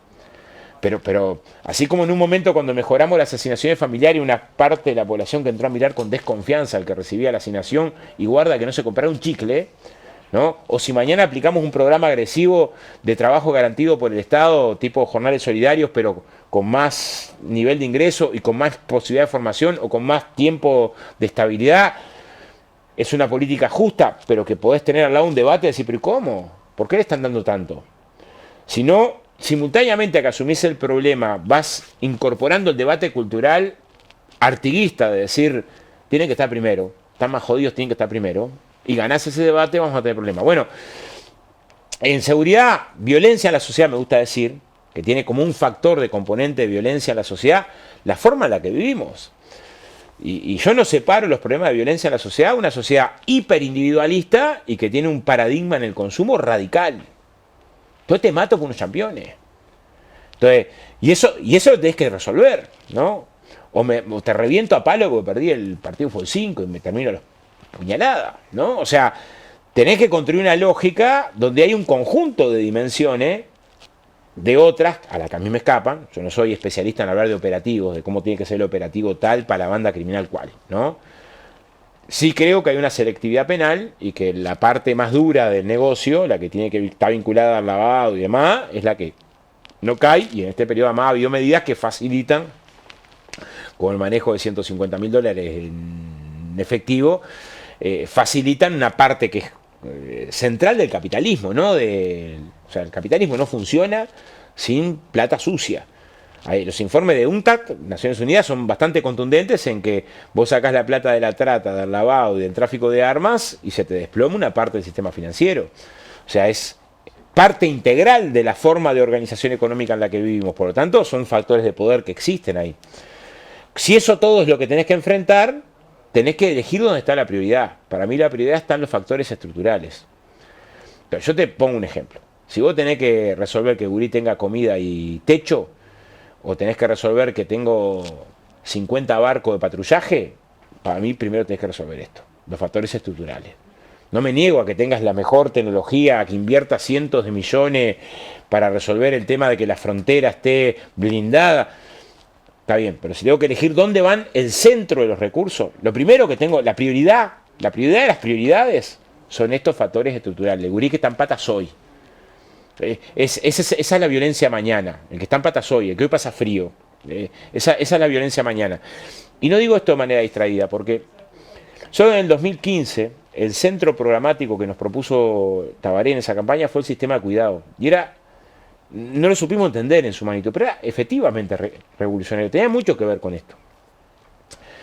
Y ese envío de la propuesta de sistema de cuidado llegó al Parlamento en medio de una tensión presupuestal muy dura. Teníamos situación en la enseñanza complicada y estábamos tensionados de cómo hacer para conseguir más recursos para arreglar el lío en la enseñanza del convenio colectivo. Y ahí se discutió mucho y había dos propuestas. Una, recortar una parte del fondo de imprevistos que tenía el Ministerio de Economía y recortar una parte del presupuesto del Ministerio de Interior, que estaba pensado para los temas de seguridad operativo, la mar en coche, y otra propuesta, que fue la que triunfó, que era recortar el sistema de cuidado. Y recortamos 400 millones de sistema de cuidado. No recortamos porque no existía presupuesto, no incrementamos lo que nos pedía el Poder Ejecutivo. Y primó que con esto, porque no podíamos no dar la señal en materia de seguridad, que era el presupuesto extra para el Ministerio de Interior. Y en realidad el sistema de cuidado eran CAIF. Y los CAIF, ¿cómo no van a tener que ver con la seguridad? ¿Me explico? O sea, ¿cómo una red mucho más potente de CAIF en los barrios y de protección de la infancia no va a tener que ver con la seguridad? Sin embargo, no logramos en ese debate, muy tensionados, ¿no? Es cierto que la sociedad nos estaba pidiendo más resolver la seguridad que el CAIF. O sea, antes de perder el debate en la interna, lo habíamos perdido con la sociedad, eso es cierto. Pero nos pasó. Por eso cuando se discute ahora sobre la infancia, vas a decir, mirá que cuando tuvimos una posibilidad fuerte de un cambio mucho más potente, entonces, mi prioridad es que los factores estructurales tienen que estar en primer lugar. No me niego a que discutamos la ingeniería de los demás, pero no en detrimento a los factores estructurales, que generan una sociedad más violenta. Que son claros en el programa Alfa. El programa Alfa habla de duplicar la inversión en vivienda. Esto es un cambio profundo, no es marginal, es profundo, es realmente mover la aguja como no logramos moverla en materia de reforma urbana, ¿no? Claro, el cambio profundo tiene estos otros cambios, porque no queremos vivienda por cantidad de vivienda para tener, es para resolver que haya una parte de la sociedad que deje de estar segregada y por lo tanto que tenga acceso a zonas y territorios donde antes no tenía acceso. Y comprar el debate cultural es maravilloso eso, pero tenemos que estar bien parados políticamente para esa discusión. Y eso hace una sociedad menos violenta. Cuando te criás en el mismo barrio, jugás en la misma plaza, cuando no estás siempre con la ñata contra el vidrio, siempre con la ñata contra el vidrio, viendo todo lo que tendría que tener para ser feliz, pero nunca lo tengo, ¿no? También genera una sociedad menos violenta. Menos violenta porque tenés acceso más cerca a la cultura, acceso más cerca al deporte, o sea... Entonces tenemos ahí un enorme desafío que yo creo que hay que verlos integrados. Si abordamos el tema de la violencia en la sociedad y la inseguridad como parte de una propuesta exclusiva del Ministerio del Interior, así tengamos el mejor Ministro del Interior, me parece que le vamos a ahorrar. O sea, vamos a entrar al compás de la música que nos ponen otros, que nos pusieron cuando no a la baja, que nos pusieron cuando en la reforma pasada, que nos ponen ahora con los allanamientos, ¿no? A pensar de que se resuelve tamaño complejo problema de esa forma. Y después te dificulta. Nosotros tuvimos años trabajando con el INISA y después con el patronato, en convenios con la Cámara de Construcción. Nosotros propusimos una ley para que un porcentaje de puestos de trabajo se ganaran desde ahí. No saben lo que cuesta a veces incorporar. Graciela de Asmide lo dice muy bien. Y le mataron al hijo una rapiña, pero ella dice, cuando lográs que una persona se logre rehabilitar, salvás dos familias. La de él y la que si no iba a reventar. Entonces tenemos un enorme desafío que hay que asumirlo socialmente y no desde la comodidad de lo individual, de decir, bueno, yo estoy en los buenos, los otros son los malos, y yo tengo que ver la forma en la que castigo al malo. Bueno, la derecha muchas veces te coloca un discurso que es muy entrador, muy falso, de decir, wow, están preocupados por los derechos humanos de los delincuentes. No, señor, estamos preocupados por cómo construimos una sociedad menos violenta. Y por cómo venimos no estamos construyendo una sociedad menos violenta. Y es mucho más complejo que el mano dura y plomo que ponía algún candidato en el interior en la elección pasada, ¿no?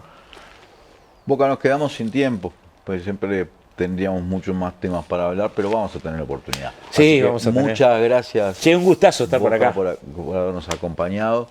Y gracias a todos y todas los que nos están acompañando. Pongan el me gusta, es muy importante. Hagan comentarios. Háganse socios. Déjame un saludo. Hoy domingo, porque hoy nos están viendo domingo, es el día del comité de base. Es verdad, hoy es el día del comité de base, que me imagino que te habrá tenido en diversas actividades. 11 entre sábado y domingo. Wow. Gracias a todos y todas los que nos están acompañando. Vamos a un corte y ya volvemos con el Café con Popi acá en Legítima Defensa, segunda dosis.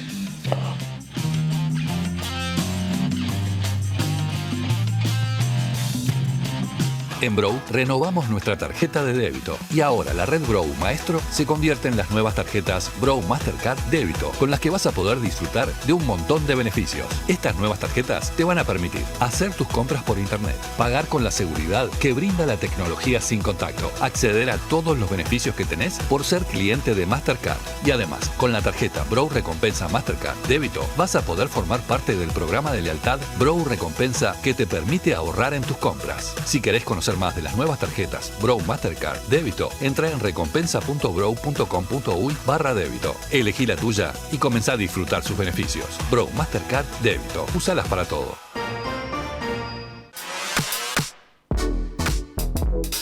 EIR Aberturas, más de 20 años de experiencia y calidad. Conocé nuestras líneas de productos. Línea Proba, diseño, economía y durabilidad. Línea Suma, sistema de aberturas corredizas para grandes dimensiones. Y línea Gala, abertura de 2 hojas corredizas. Todo en calidad de aluminio del Uruguay. EIR Aberturas, marcamos la diferencia.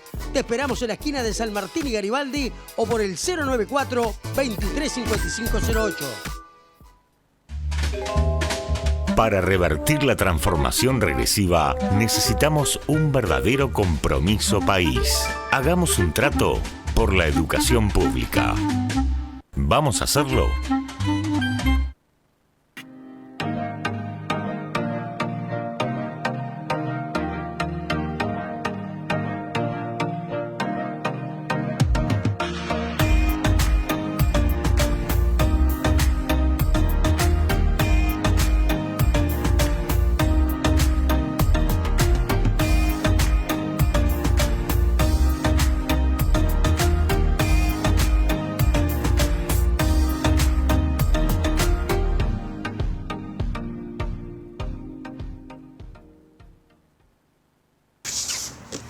¿Cómo entrego 15 pedidos en una tarde?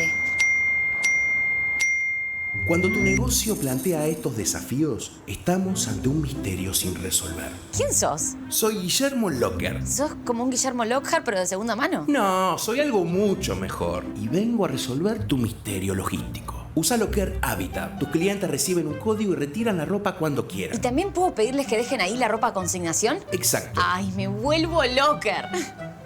Guille, ¿esa campera es tuya? Eso es un nuevo misterio. Locker Habitat. Entrega y retira paquetes sin misterio. Más fácil, más rápido, más seguro. SINTEP, un sindicato que lucha y obtiene grandes logros. ¿Sabías que en el 2018 obtuvimos la creación del salario mínimo del sector, que significó un aumento en torno al 40% de los salarios más sumergidos? Esta conquista tan importante no hubiese sido posible sin el compromiso y la organización colectiva de todas y todos quienes integramos el sindicato. Sigamos construyendo logros colectivos. Afiliate a SINTEP. Por más información, ingresa a sintep.org.uy.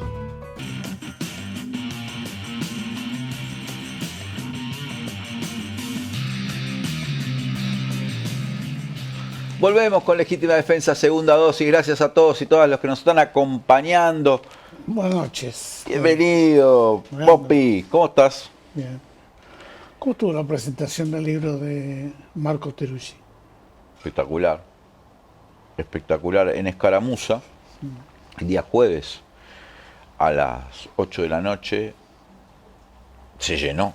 Y era una noche muy fea, muy fría, lluviosa. Se llenó. Y estuvo linda la charla con Marco, con Nastasia Barceló, con la gente también participó. Entiendo que además se vendieron muchos libros, la gente compraba los libros de Marco. Por cierto, hay libros que tenemos para venderle a la gente un poco más baratos. Los que quieran, este libro se llama ¿Qué es hoy América Latina? O ¿Qué es América Latina hoy? Un libro que recomiendo fuertemente, es un libro de crónicas, va recorriendo, bueno, viste que Marco es paseandero, recorre toda América Latina y hace crónicas políticas muy finas, muy agudas. Ahí en el 092-982-986 pueden decir, mira, quiero el libro, quiero comprarlo, y nosotros tenemos algunos ejemplares en Caras y Caretas, bonificados. Son pocos los que tenemos ahí, no creo que no sean, son 10 o algo así, pero están bonificados. Al que los quiera comprar los puede adquirir ahí. Si no, en las librerías, ¿no? Ya están en las librerías, ¿no? Sí, particular, y en Escaramuza está. Pero en el 092-982-986 está muy bueno el libro. Te lo recomiendo mucho. Bien. Esa noche fue una noche de lo más impactante por otras cosas que tiene que ver un poco con el deporte, por este jugador de Nacional, Juan Izquierdo, que tuvo esa arritmia, algo muy, no sé, muy severo. Realmente, en fin. Lo que estuvo rápido es la asistencia, ¿no? Sí, pero imagínate qué cosa impactante que es, los deportistas, son tan jóvenes, bueno, yo qué sé, yo tengo toda la solidaridad con la familia y cosas, y con todos los deportistas, es una cosa que es como horrible. En fin. Poppy, hablemos un poco de las cosas que sucedieron políticamente en estos días, esta semana. Quiero comentarte algo. ¿Viste la fake? Ahora que estuvo el Boca, estuvimos charlando un rato. ¿Viste la fake que se mandó, la fake news que se mandó Graciela Bianchi con el Boca Andrade? Que la defendió, ¿no? Después que ya sabía que era fake news, defendió haberla puesto. Se armó. Pero creo que no hay nadie que le haya dicho nada a favor, ¿no? Creo que ahí es así que la aislaron a Bianchi. Sí. Ya la toman como un poquito. Además dentro del propio Partido Nacional también, ¿no? Creo que ella, cuando dice imberbes, yo no sé qué, le dice imberbes a todos, ¿no? Sí, no sé en qué acepción del término imberbe, yo creo que ella crea una acepción, ¿no? Que no tengo muy claro, porque me parece que ella se... Que le falta experiencia, calle, cabeza, bueno, inteligencia. imberbe viene, pero ella creo que quiere decir otra cosa. Como sí, pero quiere decir eso. Es decir, se usaba, todavía no tenés barba, no puedes opinar. Ahí está, pero yo no sé si ella lo dice en ese sentido. Para mí está confundida en la ortografía de la palabra. Piensa que es con B corta, entonces piensa que es la gente que no sabe hablar y eso. ¿Vale? A mí me impresiona un poco Graciela Bianchi. Tenía un derrape ahí que es medio psicopatológico. Yo la conozco muy bien, ¿no? Hace muchos años que viene ese derrape, pero estos años han sido extraordinarios. Ahora, ya salir a defender lo de las fake news, no es la primera vez que defiende, ahora pienso, cuando puso a Gustavo Petro al lado de Pablo Escobar. También salía a defender eso. Sí. Y ahora que hay ese compromiso, ¿te acordás que firmaron los partidos políticos para, no sé, porque esas cosas que tiene el Uruguay, como si eso en realidad te protegiera, pero algo sí tan explícito. Sí, nadie había admitido una cosa así, ¿no? Ay, claro, una jactancia. ¿Miento y qué? ¿Miento y qué? No pasa nada. Podría ser verosímil, dice. Impresionante. Impresionante. Bueno, hablemos de otras cosas, ¿no? Se confirmó totalmente la vuelta de Bordaberry al Partido Colorado con su lista 10, vamos Uruguay, ya están distribuyendo cargos, hubo una migración hacia ahí. Parece que Gurméndez va a ser el candidato en Maldonado, en fin, está haciendo un armado político. Sí, porque le bajaron el pulgar al que fue ministro de Turismo, ¿cómo es? Cardoso. Germán Cardoso. Y tiene esa va a ser la presentación. Eso es lo que te decía la vez pasada, creo. ¿Quién va a ser el jefe del Partido Colorado? Yo qué sé, supongo que Bordaberry. ¿Vos pensás que va a ser Andrés Ojeda? No, por eso te digo. Porque Ojeda por va a ser el imberbe, candidato. porque él tiene su barbita. Sí, pero Experiencia. a los ojos de Bianchi sería un imberbe. Yo me imagino que Bordaberry quiere volver al Senado, porque ve que la fórmula del Partido Nacional es muy flojita, que se está desmoronando, y dice, esta es una buena posibilidad de emparejar, porque él pretenderá ser candidato a presidente en la próxima. No sé, o por lo menos dirigir, Porque ¿para qué va a querer dirigir el Partido Colorado si no pasa el candidato a presidente? ¿Por la causa? No, por dirigir la coalición. Yo me imagino que esa es su aspiración. Fíjate que no estando en la calle Pou, porque ser candidato no significa, en el caso de la calle Pou fue jefe partidario. Pero incluso en el propio frente, ser candidato no significa ser jefe partidario. Digo, el caso de Daniel Martínez, ¿no? Pues candidato, pero no jefe partidario. Y yo no sé si Delgado va a ser jefe partidario. Y no creo que Ojeda sea jefe partidario, por más que sea candidato a presidente, ¿no? Pero si a la calle... Mira, el otro día leía, creo que en el diario El País, ¿no? Que hay una interna fuerte en la lista 71, una interna pesada, porque a Raffo la quieren bajar y poner a Heber. Pero en realidad todo eso empieza en el segundo lugar, porque el primer lugar de la 71 lo va a llevar la calle. ¿Sí? Sí, también va a ir en el primer lugar en Aire Fresco. Todos los otros lados. Va a ir, entonces, ¿qué va a ser? Primer lugar en todos lados, que era lo que había dicho Delgado. Yo creo que ahí hay varias cosas, entre ellas que aparentemente el único activo electoral es la calle. Pou. ¿De acuerdo a esas encuestas de aprobación que para mí son muy sospechosas, pero que bueno, puede ser, que es el tipo... Sí, pero se ve que no las traslada al partido, ¿no? Bueno, yo no sé, a mí me parece todo eso muy raro, pero lo cierto es que está claro que la opción del Partido Nacional va a ser tener a la calle Pou arriba en todas las listas y que la calle Pou va a ser lo que vos llamás el jefe o el dueño, porque yo creo que son los dueños del lacayismo, de esa expresión del herrerismo, de las dos expresiones del herrerismo, el 71 y la 404, que una es del padre y otra es del hijo, pero que en definitiva todo queda en familia. Sí. ¿No? Eso es, el Delgado ahí va a ser el secretario. Eso, aunque, salvo que llegara presidente, que habría que ver qué pasa. Pero es muy... Yo coincido con Andrade en que es muy poco probable. Me parece a mí muy poco probable, vos no sé qué. Sí, además también la encuesta encuesta de Factum, por ejemplo, le da que Orsi le gana. Y la de Factum y cualquiera de las encuestas que miden incluso en segunda vuelta. En segunda vuelta estoy hablando, ¿no? No en primera. En primera por supuesto que gana, pero por supuesto que gana en el sentido que tiene más votos que Delgado. Pero después van a ir todos juntos, ¿no? Al balotaje. Y ahí también pierde Delgado. Hablando de estas cosas de las listas, ¿qué ya está confirmado que Blanca Rodríguez va a estar allá arriba en el Senado de la 609? Yo sé que no, nadie me ha confirmado eso. ¿Va a decir que no está seguro de que va a ser así? No sé. Para mí es un número puesto eso. Para mí es un número puesto. Es más, creo que lo va a anunciar. El martes lo anuncia. ¿Por qué lo anuncia Pepe? ¿Qué te parece eso? Es una jugada, ¿no? Es una jugada electoral. Tiene buena imagen Blanca Rodríguez, ¿no? Muy buena imagen.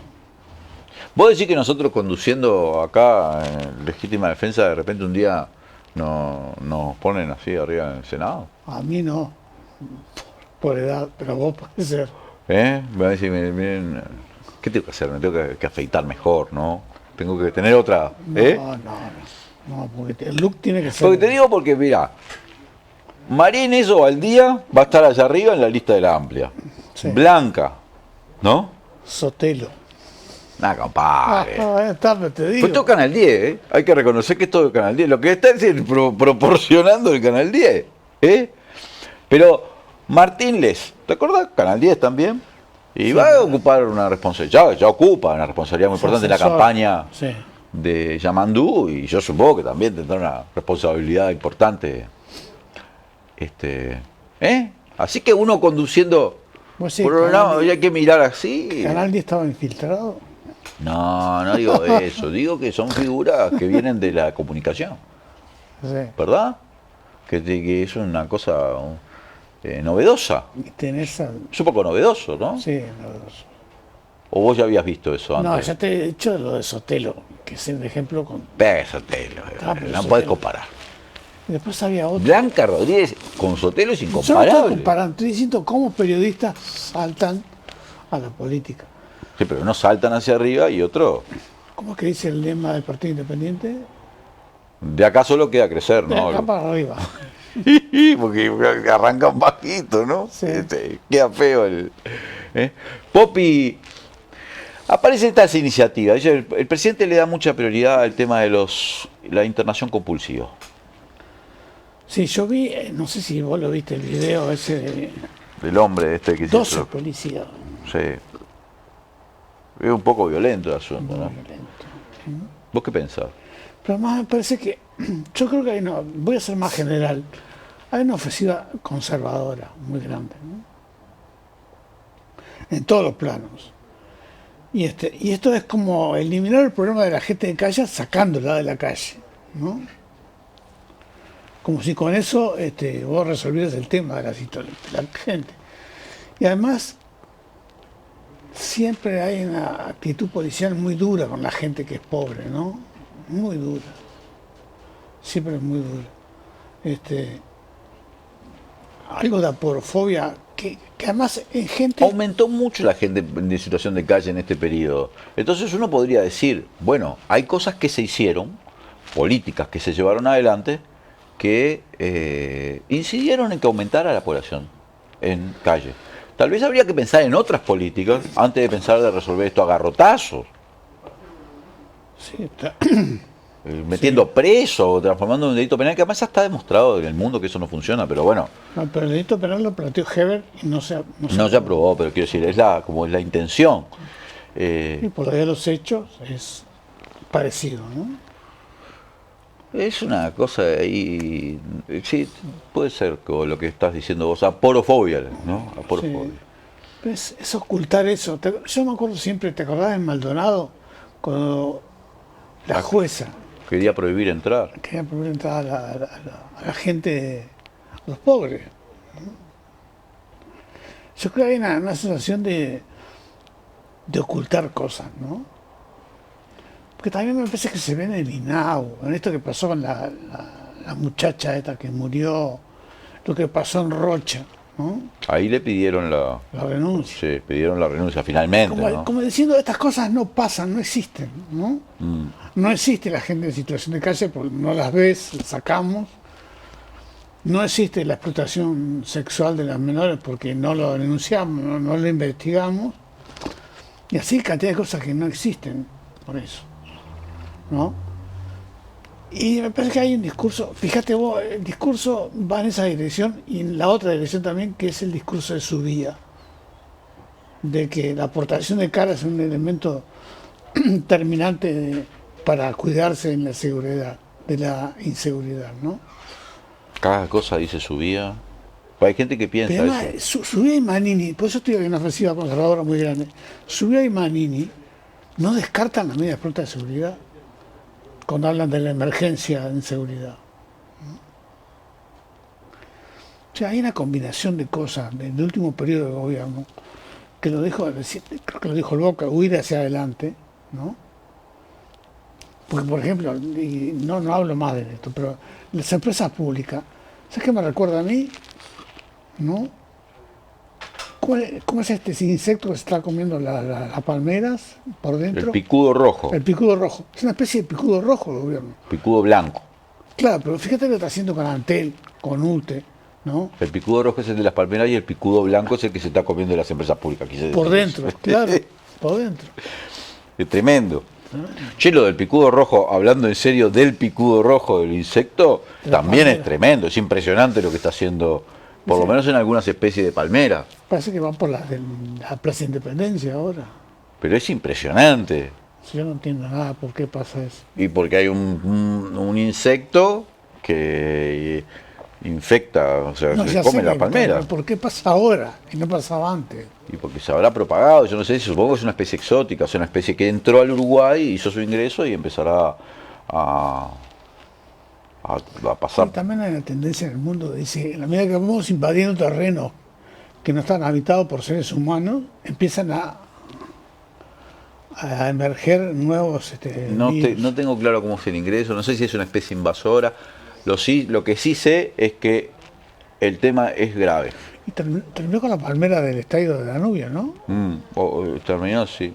O sea, es medio... Acá fuera del equipo técnico nos dicen que sí. Que emblemática esa palmera. Sí, tremendo.